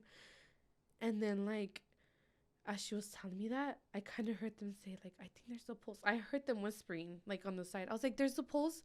Like, no, you have to try again. Like, and that's when the doctor was telling me, like, she's gone. I was like, no, I heard them say there's a pulse. Try one more time. They did keep trying. Like, you just see her little body. They were, like, pressing on her, doing, like, the compressions, and you just see her little body. And I was like, God, like, please. And the thing is, with my dad, like, he's always been, like, he prays for everything. Like, so I know my dad was praying. Like, I know the second, like, he just praying. Like, I was like, no, like, you guys can't do this. Like, and I think they were waiting for someone to be there with me so that they wouldn't tell me that by myself, that, like, that she was gone. So they tried one more time. And my dad and my sister were walking in. And as soon as they walked in, they were like, okay, we got a pulse. I was like, oh my gosh, that second, I promise you, like, I just, like, fell in the chair. I was like, okay, everything's gonna be okay. Like, she's fine. And then I just felt so much relief because I was like, oh my gosh, like, she got a pulse again. Um, so that's when they're like, all right, let's move her up to the PICU. I was like, okay, good. I don't care. She's back in the hospital as long as she's here. But as we were going over there, like, they started to explain to me, like, yeah, we know that she got a pulse back, but just to let you know that her brain was without oxygen for 47 minutes. And normally when that happens, your brain tends to swell up, and within, like, a day or two, it swells up and it could cause brain death. And I was like, no. I was like, that's not gonna happen to her. Like, she's gonna be fine. Like, literally in my house, like, she's gonna be fine. But they were like, she had a pulse, but they were like, they did like a small procedure. The one that I told you that they kind of put it was a line for them to just draw blood. And they told me, they came back, they told me, like, yeah, we did it. But, but we just want to tell you, we didn't put no anesthesia on her or anything, and she didn't react. So, I mean, I was like, I could just feel like a nasty feeling in my stomach. Like, I remember waiting there. I kept wanting to use the restroom, but like nothing would come out. I kept wanting to throw up. Nothing would come out. I was just like, it was just a reaction that my body was having, but I couldn't, like, I think it was just like all the trauma I was going through. So I was like, no, like I still couldn't like accept it. I was like, no, let me, and I went to talk to her. Like I went next to her bed and I was like, Mama, like, Alana, like, come on, talk to me. I know you're still there. Like, I love you. I'm so sorry for leaving you. I should have never left you. And tell me why, like, she reacts to me. Like, she actually, like, you couldn't hear her because she was intubated. And I wish I could have heard her one last time. I just saw her, like, make face movements. And, like, she kind of cried a little bit. And I was like, yeah, Mama, I know I'm here. I'm so sorry. I love you so much. And like after that, everything was going pretty well. Like they were saying that her numbers were going up, her labs were doing well. And basically what happened to her is like her body went into septic shock. So it was slowly shutting down. Like her organs were slowly shutting down, which is why she was in pain. Because of the virus she had. Like that, and that's when I get upset. Like I should have taken her sooner. I should have taken her right away. Like if I would have known like her body was shutting down, I would have just taken her since the beginning. And this virus was because she got sick. Because when, like because of her sisters, they had the rhinovirus. Yeah, but for her, like since she was like more delicate, like her immune system was weaker, like it just affected her, you know. And it's like that with all prematures. Their immune system is a little bit more weaker, yeah. But like in my head, like I've taken her to the ER. They always send me back. Like she's strong. Like there's a part of me that knew she was sick, but there's another part of me is like, oh, no, like she's fine. Like she's a strong baby. She's already been through a lot. Like she can, like she's gonna make it, you know. So I started to like kind of find more relief because like they were saying like even her brain, like they had like all the electrodes on her brain, and they were like her brain was still kind of like working and stuff. And I saw her opening her eyes, but I would notice her face was like twitching a lot. Like it wasn't normal twitching. Like it was just like, and they were telling me like they even tried telling me that when she reacted to me, it was just her twitching. But I was like, no, like I know my daughter. Like I know, I felt her, you know. Um, so they were telling me they're like, you know, in the event that she does get better, we don't have dialysis here because remember I told you it's like for the kidneys. There's a hospital, the UCLA hospital. They have dialysis in case like she needs it. Like we can start her on it over there. Right here we won't be able to have it. So of course I hear that. I was like, yeah, she's gonna survive. She's gonna need it. So let's send her right over there. Like I didn't hesitate. Like I didn't think it through. Like, no, maybe let's just keep her here until she gets more stable, or you know. So then that's when I decided to like sign the paper for her to be airlifted, and they didn't let me in the plane, in the helicopter. I mean, so I was like so sad about that, and I feel like looking back, that was the moment like that she was gone, because, and I didn't even notice this. I was just recording. Like I literally ran outside. I wanted to see her like helicopter leave. And I started recording and I was just like, bye, Mama. Like, I was like saying bye to her. And you see like a rainbow in the sky. And then under, like the letter E. So, like, I just posted it later. And then, like, everyone on TikTok was like, oh my gosh, you could see this. And I was like, wow, like, I never even noticed it. Like, I went home to like take a shower really quick. And then I went straight to the other hospital. And I was already like happy, like, okay, she's in a better hospital. Like, she's going to make it. Like, I still had my mindset, like, she's going to make it. I go in there, and as soon as I see her, like my whole body, like my whole blood just drops. I was like it wasn't the same anymore. Like I saw her face, and it didn't look the same like as it did in the other hospital. like in that moment, I kind of like it just hit me. Like I wasn't never gonna accept it, but it hit me like something's not right. And I would touch her, and that's when like she would fall. Like the other times, like I would still touch her, and I could still feel like some movement, you know. And it just like brought me back to that moment where she was unconscious when she was a tiny baby, and like it just felt like her hand just fell, and she was doing the same thing. I was like, what are you guys doing? Like to nurses, like, come on, like do something. Like why is she Oh, and like at this this? point, they just weren't like in a rush to do anything. They were. I mean, they were, but like I was more in the sense of like why is she like this? Like I need you guys to do something. Like bring her back. Like that was my mentality. Like bring her back. And that at that time we also admitted Celeste to the hospital. She was like on the other side. Like Alana was in the PICU. She was like in the regular, but because of her wheezing and all that, so we were like going back and forth in rooms. I went to her room, and I remember I was just like there with her, like trying to talk to her, but I opened her eye up, and I think like that was the moment where like it just hit me because like there was like no light in her eyes. Like I've never seen such a like dull stare or eye. Like it was just like I don't even know how to explain it. Like it's just crazy seeing it like that. Like in me, I just wanted her to open her eyes again, you know. So I literally just that's the reason why I lifted it up. And as soon as they saw it, like I literally just cried.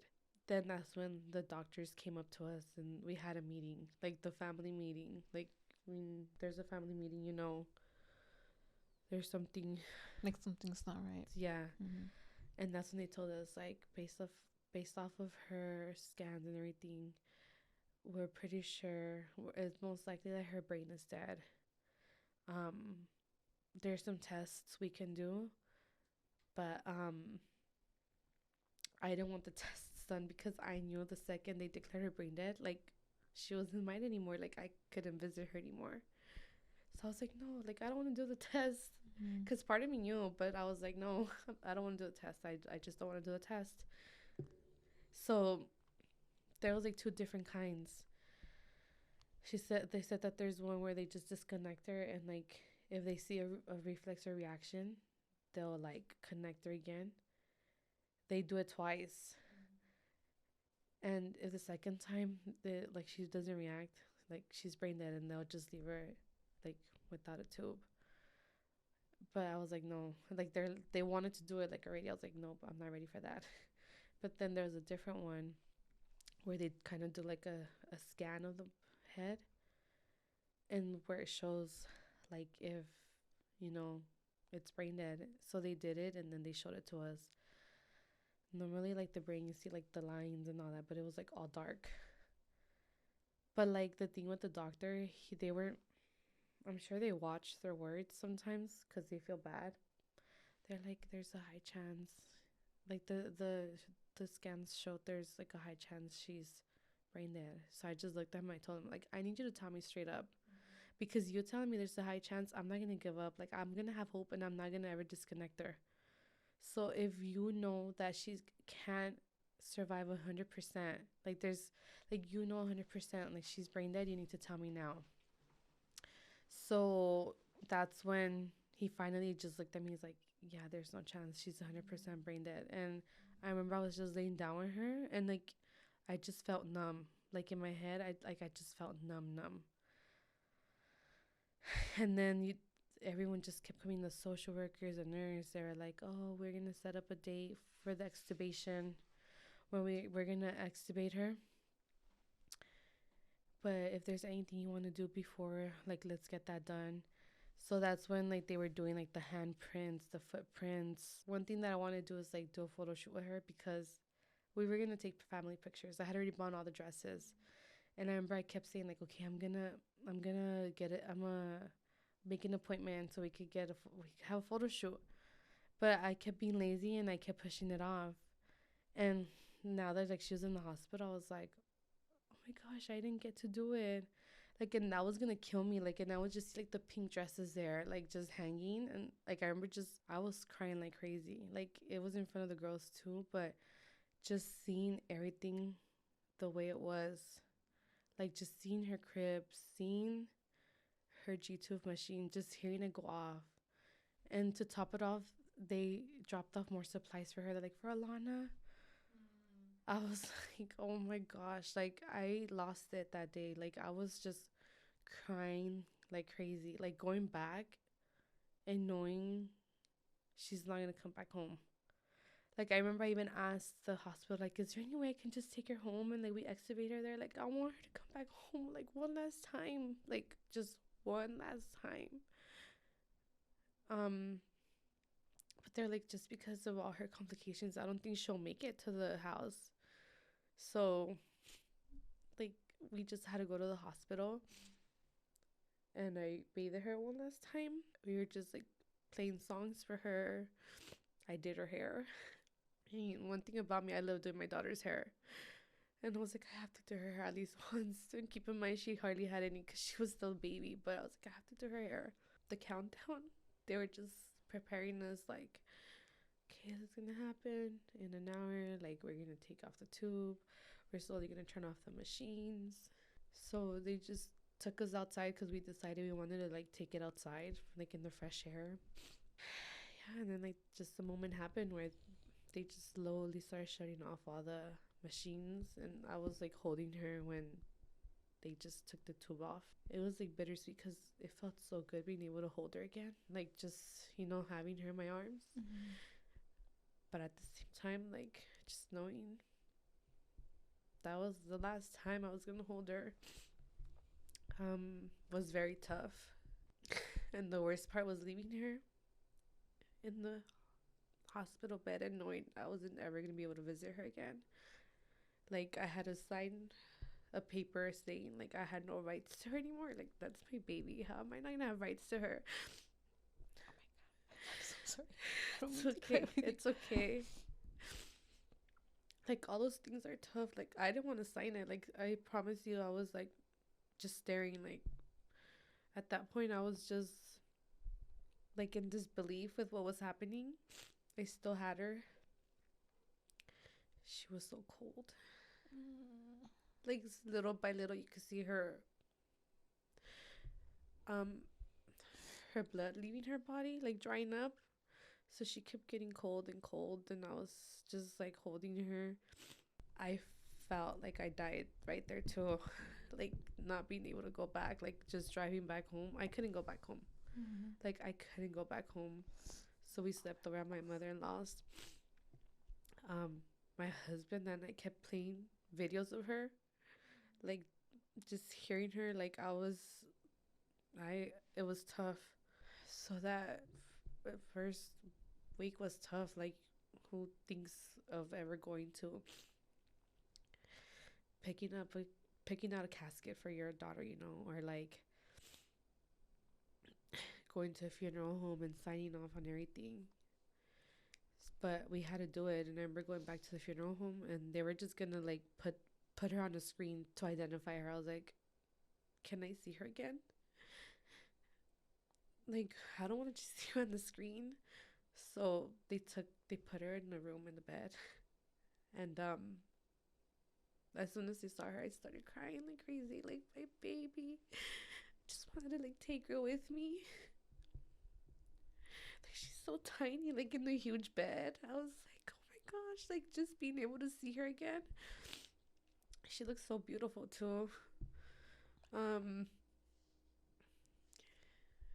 it was, like, tough having to leave again. Like, just I remember, like, I had, like, a huge crash out. Like, they were messaging me, are you all right? I was like, what do you think? My baby's in the freezer. Like, I'm not okay. Like, she's alone there. I want to be with her. Like, I was just crashing out on everyone. Like, and then, like, coming up to the funeral was also, like, a nasty gut in your stomach. Like, I wanted to see her again, but like that's the last time my eyes were gonna see her. So they let us in before, and, like, seeing her tiny casket, like, walking up to it, I just started bawling, like, crying like crazy, and being able to see her again. She looks so beautiful. They put, like, that was the last time I chose clothes for her, you know. Like, I took them to the funeral, and I seen the clothes that I picked out for her, like, her little outfit, like, she had a crown with, like, a white dress.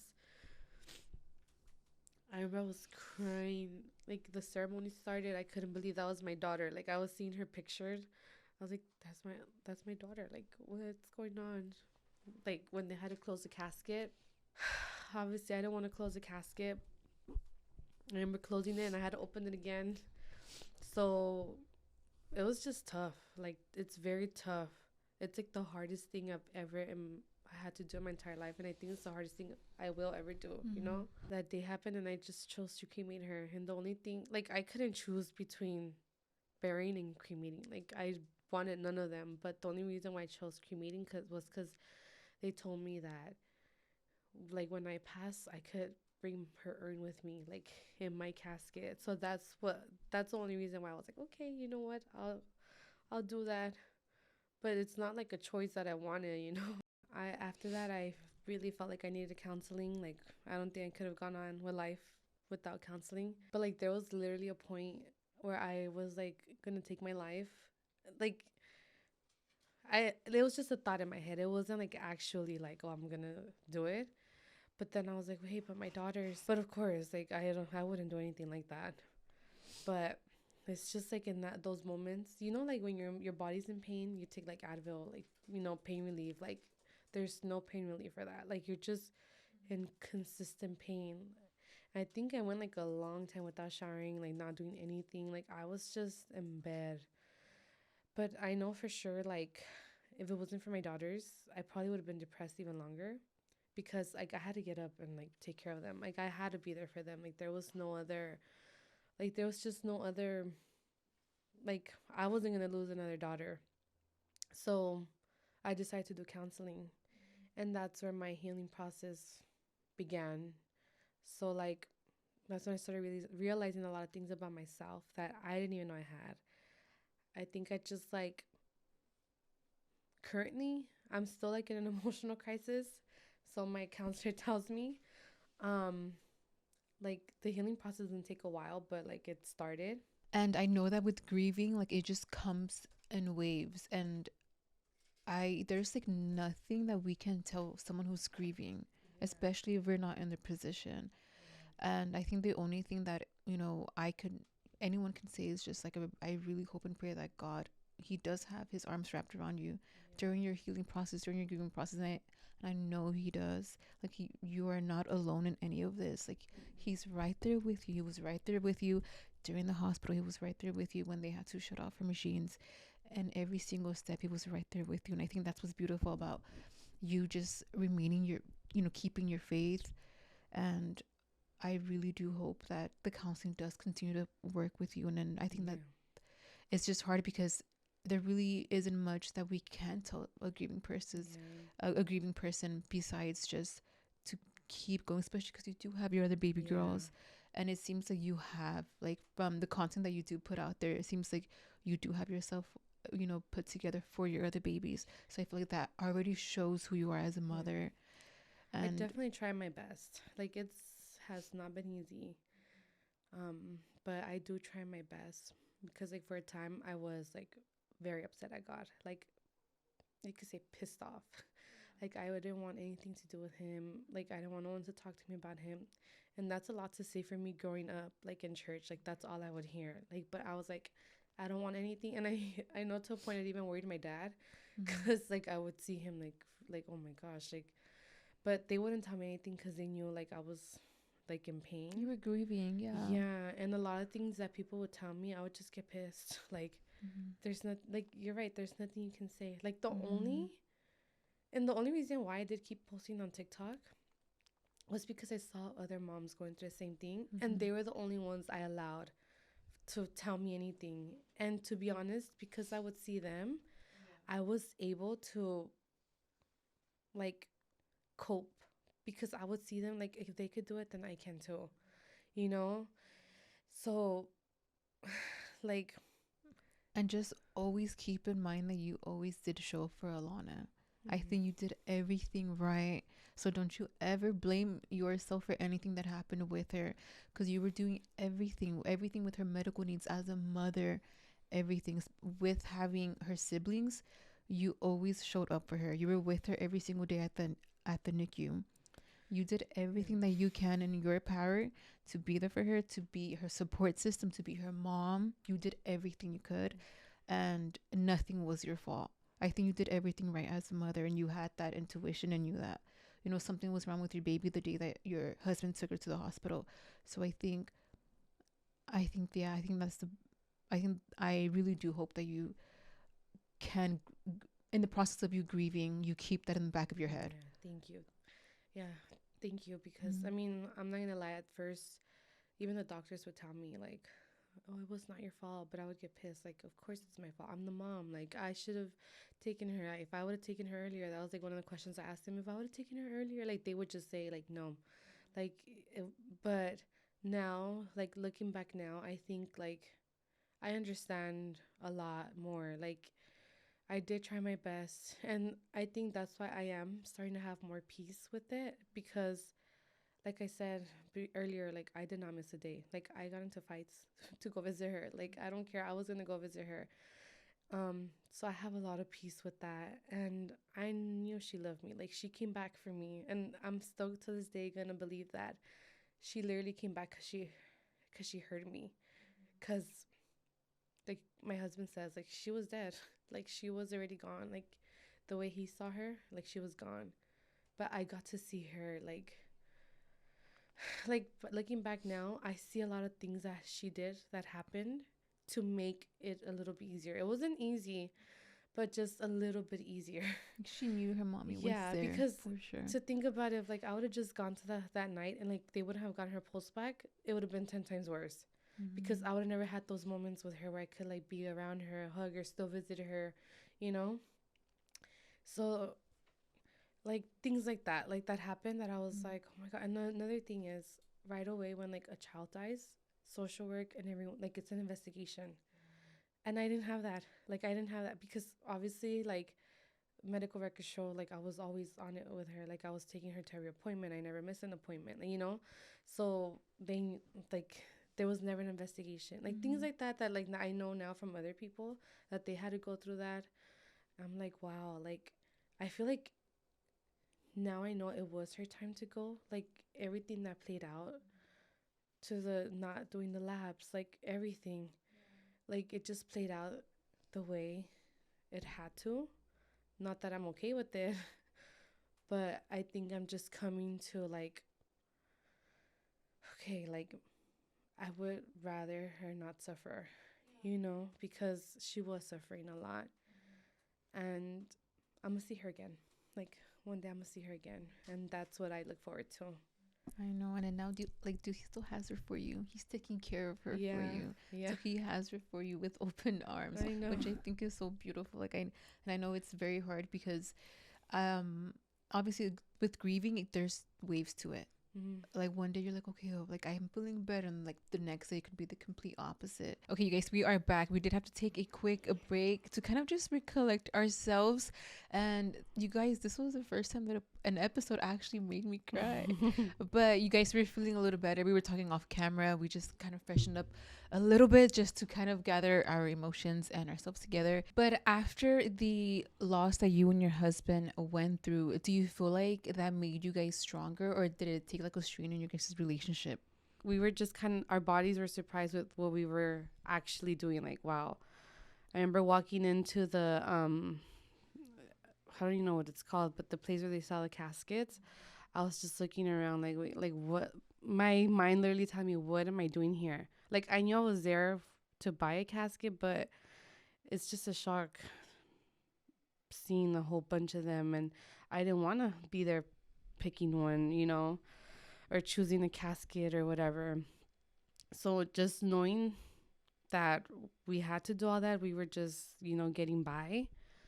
But I think after like the funeral is when it kind of hit us, just because um I still, right after the funeral, I couldn't be home. Like we had to leave again. Like every time something big happened, I would just have to like go away and process it, cuz like I knew that was the last time I was going to see her. Like the last time in the hospital, I knew she didn't belong to me. But I knew I was still going to see her again. But then when the funeral came, I knew I was just, that's it. Like, she was never going to be in my sight anymore. So I think that's when it like finally hit. Like, I just remember we left to, like, it was somewhere near San Diego, like just me and him, like to a hotel for the weekend. I remember I wanted to get drunk. I hardly drink. And the last time I mentioned was when I got like super drunk with my coworkers, but I never drank ever since. But that day I wanted to. So I guess he drank too. And I still wasn't able to drink because I just don't take it well. But he did. And he was starting to tell me his side of the story with her. And keep in mind, he was with her that night. Like, he's the one that took her to the ER, and she was with him when she went into cardiac arrest. And I couldn't hear it. I remember being there. I just wanted like to shut my ears. Like, I couldn't take hearing her last moments, like actually being conscious. And I think ever since then, like little by little, it started getting tough on us because in the beginning, everyone's there for you. Everyone's like supporting you. Like, we know it's all leading up to the funeral and all that. But after that, like, just life starts resuming back to like, it was never going to be normal for us, but like, just everyone goes back to normal. So it's everything, you know. Like everyone goes back to their lives. Yeah. And now you guys have to actually sit We don't there. have, yeah, we don't have as much help as before. Or like, I mean, yeah, we had support, but like it starts dying down and all that. Like it's getting quieter. And Yes. quieter. Yeah. And like the realness, like you're not doing anything more. You're not shopping for this. You're not doing like preparing. You're not doing any of those things anymore. So you're just there at home. You're like, okay, like there's a big part of me missing. Like, what is going on? So I think that's when we kind of started becoming a little more distant because he had his side he wanted to share, but I wasn't ready to listen to it. And not only that, I was literally just in the couch all day, like laying down. I couldn't do anything, not showering. But at the same time, taking care of the girls. Like, that was the only times I would get up when I had to take care of the girls. Like, my mom would still help me out with the girls, but obviously, like, I still need to put some part into it. So I just got taken away with that, like with grieving my own grief and then being there for the girls. I'm sure it was a lot for you guys because it was also like your guys' first time both dealing with something like this. And it's obviously something very traumatic for the both of you guys. And I know that you haven't really spoken about like what's going on with you guys currently. And how are you guys now with everything that has been happening with you guys? Well, at the moment, we're still trying to figure it out. He is around, but we are separated. He lives on his own. I live with the girls. It's just a hard situation because I just never wanted like my life to end up like this. So at the moment, I'm still trying to figure it out. Like, and the reason why I haven't spoken up about it is because of that. Like you're hoping that it actually gets better. I mean, like part of me does, but at the same time, like it's out of my control, you know, like I can't be dwelling on that. So I'm hoping it does, but at the same time, like, who knows? Like, I have to also keep in mind that it might not. But regardless, I know like the girls are around him and the boy. I forgot. I'm so used to saying girls. I know the kids are around him. Like he'll be how can I word it? 'Cause like I mean, like they barely started sleeping over with him. Do you feel like maybe it was the way that you guys maybe coped with the loss of your guys' child that made you guys separate? Or do you think since you guys were probably just taking like different coping, I guess, like mechanisms, like you guys just were not aligning anymore and you guys were just kind of like, because obviously when you have two people who are going through the exact same thing, going through the exact same emotions, going through the exact same loss, like it is kind of hard to, I guess, just kind of pick each other up when you guys are both going through it. Mm-hmm. Do you think that kind of will lead you guys to separate? Yeah, I mean, looking back at it, we definitely had different coping mechanisms. Like for me, I kind of just wanted to be alone and I needed my time. Um, but for him, I remember him saying like I think he was just so traumatized with Alana that he was scared to leave the girls. And like so that was already like the opposite. I wanted to be alone, but he wanted to be around them. Um but other than that, I think even the fact that we weren't able to communicate well, unfortunately, led him to coping like in the wrong ways. So he used substance abuse and alcohol to help him through that, and that was very tough. And to be honest, at that time, I didn't even realize like that was the issue. Like I felt something wrong within me, but I was never able to like pinpoint it just because I didn't grow up with that. So I had no idea what someone looked like, if Oh, like being on a substance. yeah, Mm. or anything like that. Um And my you were also immediate going through your own emotions as well. So yeah. obviously, yeah. So my immediate reactions is like, oh, like I don't want this around me, like Mm. because I'm over here grieving my daughter and just feeling that I was like I just couldn't take it. So there was just some signs that led me to like having him move out because I at that moment I it was too much for me.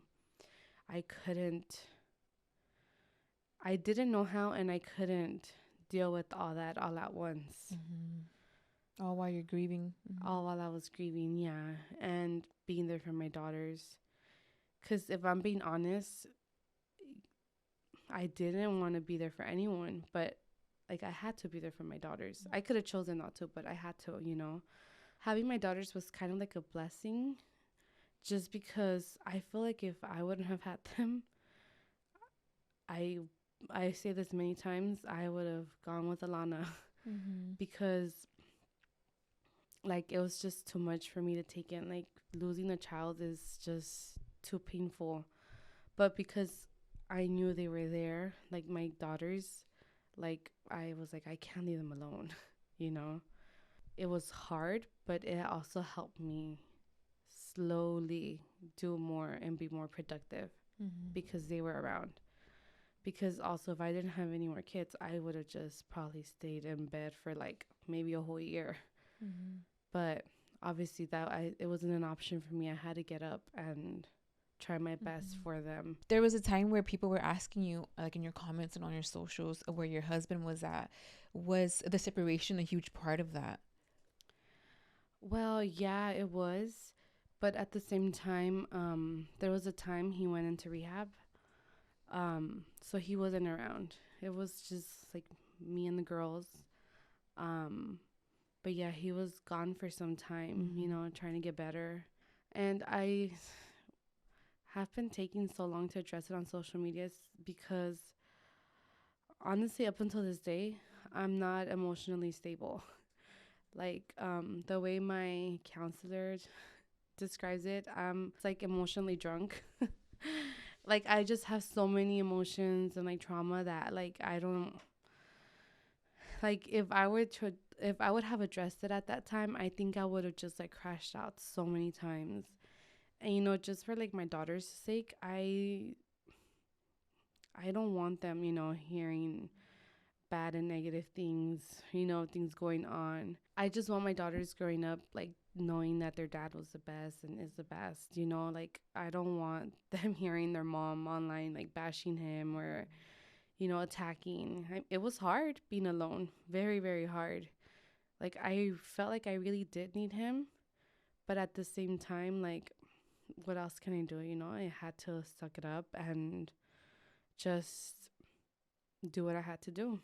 and be there for them. Do you still feel like it's hard for you emotionally and mentally to carry all this weight on your own, having to take care of your kids?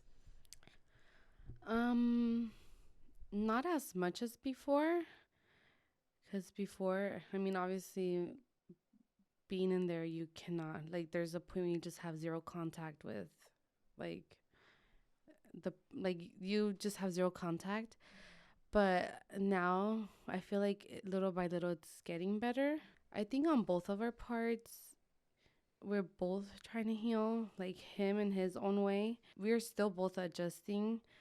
Little by little, he is trying more and more. And To be involved with the kids more? to be involved with the kids more.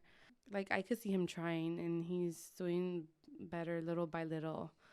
So, but yeah, he is around the girls more often. And then after you guys had separated and all of that, you came on social media with your baby boy. So how did you guys reconcile? I feel like this whole situation has been hard because in a way we do both like love each other. Like, there's been so much that has happened. Up until this day, like, he still tries. One day, like, our family will be reunited, and but in order for that to happen, I feel like we both need to be individually healed. Which brings me back to like the baby. But there's just not a day that I'm not thankful for him, because there's just something about him that is bringing a lot of healing into like me. And I know to him as well. And how did you feel when you found out you were pregnant again, knowing that you weren't with the father of your kids at the time? Like, did it make you scared, or were you just like, oh, we have another blessing coming? No, definitely I was terrified. Like, there was a short moment where I was like, I can't have him. Like, it crossed my mind. And how did he feel? Do you guys feel like you guys were on the same page? You know what was crazy? Like, the first time I told him, surprisingly, he took it pretty well. He's like, for sure it's a boy, yes. But like, at that time I was like, no, like, I can't do this. But then after, like, my mentality just switched. Like I said, I've been having a counselor. She's the one that kind of helped me get through it. And first and foremost, I was just more scared to like tell everyone, like my family, like, because they all know what's going on. Like, obviously we're not stable. And like we're not emotionally stable. So it was kind of like a hard thing to bring up. But growing up Christian, I felt like I was failing God so much, and like I finally decided, like, okay, I need to put a stop to like everything, like, I don't even know how to word that, but like I just felt like I needed to put a stop to just making bad decisions for myself. And not only that, like, I had that, as when I had that thought of like, I can't have him, it just brought me so much guilt. Like, how could you say that you just lost your daughter? Like, I felt like I would have felt like a hypocrite if I would have gone through with that. I don't know if that makes sense, but yeah, no, it makes sense. So in me, it was a thought that crossed, but like I knew I had to keep him. Like, I had to. It was more like I wanted him, but it was more so like, oh my gosh, what is everyone gonna think of me? That kind of was like, no, I can't.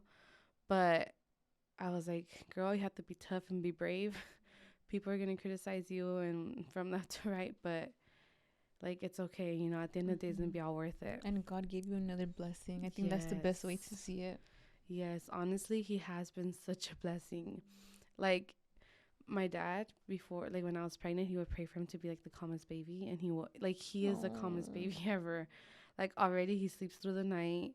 Not only that, like, I feel he brings healing for me from everything that happened with Alana. Not so long ago, he was weighing 12 pounds. That's how much she weighed. Like, the last time I carried her before she passed, and literally just carrying him and being able to feel that weight, like, I don't know. It's kind of bringing like closure in a way. I'm never gonna forget about Alana. Like she's always in my mind, but like it just brings some sort of healing.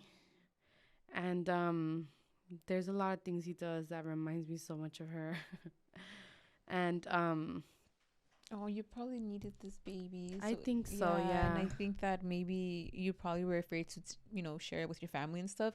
And also online, because we all know how social media Yeah. can go. They can be very, Yes. um, like critical. But I don't know. I think maybe this baby was a part of your story and your testimony, especially your testimony. Yes. Yes. So I don't know. I think it's beautiful that you finally got your little baby boy, Mhm. and he came out to be the calmest little Yeah. baby. And I'm sure he's bringing you so much peace and just like he just heals you and just makes you feel like, oh my god, like this is my baby. Yeah. Like I look at him and like it's so worth it. Like I don't care anyone and everyone could tell me, you know, criticize me whatever, but having him That's your is all, blessing. yeah. Yeah, that's your little baby boy. Yeah. Like I'll do it all over again. And then how are you guys now with your husband now that you guys have a newborn? Because your baby boy is 3 months, you said. He's two. Well, he's almost gonna be 3 months. Yeah, 3 months. And how do you guys deal with that? Like, especially having a newborn. When I gave birth, he did move back in. When he was born, and he literally was helping out a lot. Um, but obviously, since we both aren't healed, it was best for him to like move back out. And yeah, so he still sees him. He's still around him, um, as much as he can be. And yeah, I mean, like we're both working on, just getting better, just so he could like be around even more. Cause like the girls, they love him. Yeah, and you guys are both healing. You guys are Mm-hmm. just trying to be in the best state of mind for the kids. Yes. That's good. So, but I really do hope that you guys can heal and, get better. Mm-hmm. Because you guys did go through something very, very hard on you guys. And Mm-hmm. especially because you guys both went through it together. And I really do hope that you guys can heal and just obviously come together, whether it's together as a family, whether it's like in a good co-parenting relationship for the kids. You know Yeah. what I mean? So I hope that you guys too find a Yeah. solution out of all this. Yeah, definitely. And then now you are still obviously going through your grieving journey and your healing journey. How is all that looking for you now? I've been going to counseling for I think a year now, or maybe a little bit over a year. I'm really bad with dates, but I mean, I'm still working on it. Obviously, there's always going to be moments when like it's just time to break down and cry it out. I remember at the beginning I think I used TikTok as a way to like vent and just let it all out there, because there's so many people that were so supportive, and I will forever be thankful for that, because I think at that time I did feel lonely, and literally TikTok felt like a family to me, just with all their support. Now that time has passed by, um obviously I still feel the grief, but at the same time I'm able to control it a little bit more now than before. Um, and I think it's still a process. It's gonna be a long process, because I keep mentioning it, and I keep mentioning my counselor because I love her. But she told me that currently I'm still not emotionally stable. Like I still need a lot of help. Which is why I feel like I've been a little bit more quiet about certain things, just because I don't think I'm ready to talk about them, because I'm not completely healed yet. Maybe one day I'll be able to like give more details and give more say more. Um but as of now, like I'm still in the healing process. Not to mention like, going through postpartum and, hormones everywhere, and but that there's progress. Like I'm No, for definitely sure. healing more. Yeah. No, yeah, because I think even taking the steps to go to counseling, like you're already aware, like, okay, I need help. I Yeah. need like I need to actually sit down with the counselor and just try to heal myself. So as of right now, like, what do you do to kind of just make yourself feel like yourself? If I'm being honest, my whole world was crashed. You know, like Inside Out, where there's like a phase where all her little towers. Have you seen Inside Out? I think I took my daughter to go watch it, but I We wasn't paying forgot. attention. There's like towers that she has, like a family one and this, but they all broke down.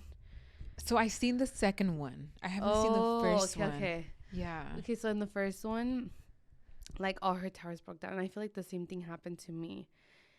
So as of now, I think I'm barely going to start figuring out what makes me happy, what I like to do.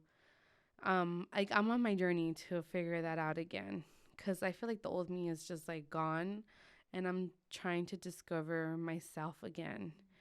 Um yeah, I'm trying to discover myself again to see what it is I like, what I don't like. But one thing's for sure, getting up and getting ready does make me feel better, even though it's hard because it's a lot of work. But With kids, yeah. yeah, I have one and I could just imagine with five. I know.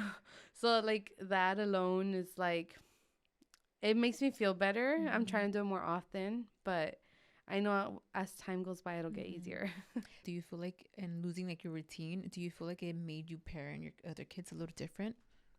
Yeah, I think definitely every like after giving birth, like how do you say it? Like that postpartum season is has always been a little hard because it's like a new addition to the family, you know. Not only am I not like fully there, there's just so much going on. Like I have to attend the baby. I can't, you know, be around the girls as much. Um, so as of now, I think I'm also just starting to get into like that whole feel for like, okay, we're gonna get a routine going now because, like I said, I'm so grateful that he's a calm baby. So that has helped me out a lot with starting to get back into one. But it has been hard because it's like the girls have the hardest part is getting the girls off of the baby. Like I cannot leave him alone because if I do, they're just on him, and I'm like consistently like I have to be telling him get off of him, get off of him. Like Arya, like stop, get away. Like just Summer, all of them, they're just on him. So I think that's just the hardest part, like having to tell them to like stay away from him as much as they can. Oh, they probably love the little baby brother, especially because he's the only boy, huh? Yeah. Oh, how They love cute. him. Like, and you know, girls are just more like, they have that motherly instinct, yeah. They are like, Summer swears, like she asks. That's her kid. Yeah. She asks for me to carry him. And it started off with like sitting down. She's like, "Mom, can I stand up?" I was like, "Why?" Like, but I think in her she wants to feel like she's like his mom and she could move around and do everything with him. Like feeding I'm him his like, baba. girl, you better relax and not ever carry him without me like by you because I don't know. Like Yeah, she he's wants so tiny still. Yeah, he's still so tiny and like I'm still scared she might drop him or something. Or you know how sometimes they just move randomly. Yeah. And like I don't know if she's like, I mean, she is strong enough to hold him, but I just get scared. Like I'm like, no, like I have to be like right by you. But she wants to feel like she's independently carrying him, and just she's like, can I carry him from the couch to the bed? I was like, okay, just because I'm watching, but you better not do this on your own. And the distance is just gonna grow longer and longer. Yeah, further and further. Little by little. Yeah. I mean, as he gets older, I don't know. Like she'll be, yeah. She'll be able to, but I always have to remind her that, like, when I was younger, I would love carrying babies, but one time I dropped one of my cousins. Is the baby okay? How are they now? I don't know. I'm just kidding. No, he is, but I remember, like, obviously it's not a good thing. It was in Mexico, too. So I think they're over there, they're more lenient. Like, I don't know what I was doing carrying a baby around everywhere, but, but like, there was, like, this big step. I had to, like, I thought I could carry him and go on the step, and I couldn't. So, boom. And I just went, like, I literally left him there, went crying under the bed because I was embarrassed. But, so I have that in me. I was like, no, that better not happen with you, girl. So if there was anyone listening to who went through the same thing, what advice would you give a grieving parent? To be honest, I don't think there's any advice I could give to them that would help them. Mm-hmm. But all I can say is, like, time will heal. Time will heal. Like, it's the most painful thing. And it seems eternal. But time will heal. What helped me a lot was seeing other moms going through the same process. Like, at that moment, you're just not going to like anything. You're just, anyone could tell you something, and it's just all like in the air, you know, because personally, that was just my take to it all. Like, you don't know what it feels like. Like, how could you tell me if you don't know? I remember there was a few moms that were going through the same process as me. And they were the ones, like, just looking at them, just because I knew that they felt my pain. They knew exactly what I was going through. And if I see them being able to do something, it will motivate me to, like, follow, you know, like to get up and do something. to get up and do something, you know. And I mean, maybe that too, just find someone, maybe like find a friend, a mom friend that has gone through the same thing that can actually help, because it helps when, I mean, it's honestly, it's like the worst, because in my head I'm like, who wants to be in a group of, or, you know, in a group of, because they would always tell me, oh, join a Facebook group for grieving moms. Like, I don't want to be in a Facebook group with grieving moms. Like, who wants to be part of a group like that? But at the same time, like, it does help. Like, it helps having people around that will have to go through the same things as you. I'm not exactly, because every grieving journey is different. Like, no one's ever going to go through it the same way. But it helps motivate you when you see them getting things done that you never thought you could. I know. And then I think just even you being here and just sharing your story and having the courage to do that, and still keeping Alana's name alive, which is, I think, is so beautiful. And I think that's why a lot of people admire you, because a lot of moms, like, well, a lot of us, we can't really go on social media and have the courage to share something really traumatic that happened to us. So I think that you are a lot stronger than you know, because I know you were sitting here during this podcast like self-blaming a lot, but I just wanted to let you know that you are a lot stronger than you really think you are. And I think that your faith in everything it's just been so beautiful to even listen to and to witness, because I don't think you realize how big and empowering your message is to any audience, whether it's on this podcast, whether it's on your socials. And I just think it's so beautiful the way you're just handling everything. Like, it really does seem like you're that you are really just trying to find happiness and peace, and all while still grieving, all while still healing, and all while being an amazing mom to your other 5 kids. I think it's nice, and I'm sure a lot of people are going to resonate with you and also admire you even more, just sharing everything that you did. So thank you so much. And I really do hope that, you know, your grieving and your healing journey just gets better and better with your baby boy and your other kids. And I'm sure Alana is proud of you. I'm sure she, like, loves you and she looks up to you. And I know that God is with you every single day, every second, and he's helping you heal. I know that in the beginning you were saying that you were really upset at him. You were really like, why is this happening to him? You were questioning him because you did grow up going to a Christian church and you were really close with him. And you're just, okay, so why does this have to happen to me? But just, I'm sure he's with you every step of the way. And I'm sure a lot of people love you and they support you because of all of this. So thank you so much for even sharing your story. And I really do hope that you guys loved her story. And I know this probably was a really long episode. Like, we went through so many emotions. I started crying. She was crying. Like, I don't know. I just think it's so beautiful that God put us here in this room, and we were able to talk about this, and we were able to, you know, keep Alana's name alive. And I'm sure she's watching over you, and I'm sure she's so proud of you. So you should be very proud of yourself. Thank you so much. I appreciate it. Of course. But thank you so much. I really do hope that you guys enjoy this episode. I know it was like a little emotional, but yeah. But thank you so much. And we're just so excited to continue to see your healing journey and just seeing you be the best mom. We love your content. We love seeing you be a mom. Everything. We just love seeing everything that you have been putting on social media. And yeah, just keep being the courageous, strong woman that you are, Erica, because I think Thank you it's so beautiful to much. witness. So thank you so much. And is there anything else you would like to say before we close off? If there's anyone out there that is going through something like a struggle, and if life just feels so hard right now, like, just keep pushing, you know, don't give up. You are so important. You are so loved. You can do it. Like we were designed to be survivors, to make it through life. So I know whoever's listening, like, you can do it. Like, you are such a great person as well. And yeah, just like if I can do it, so can you. And yeah, and God loves you.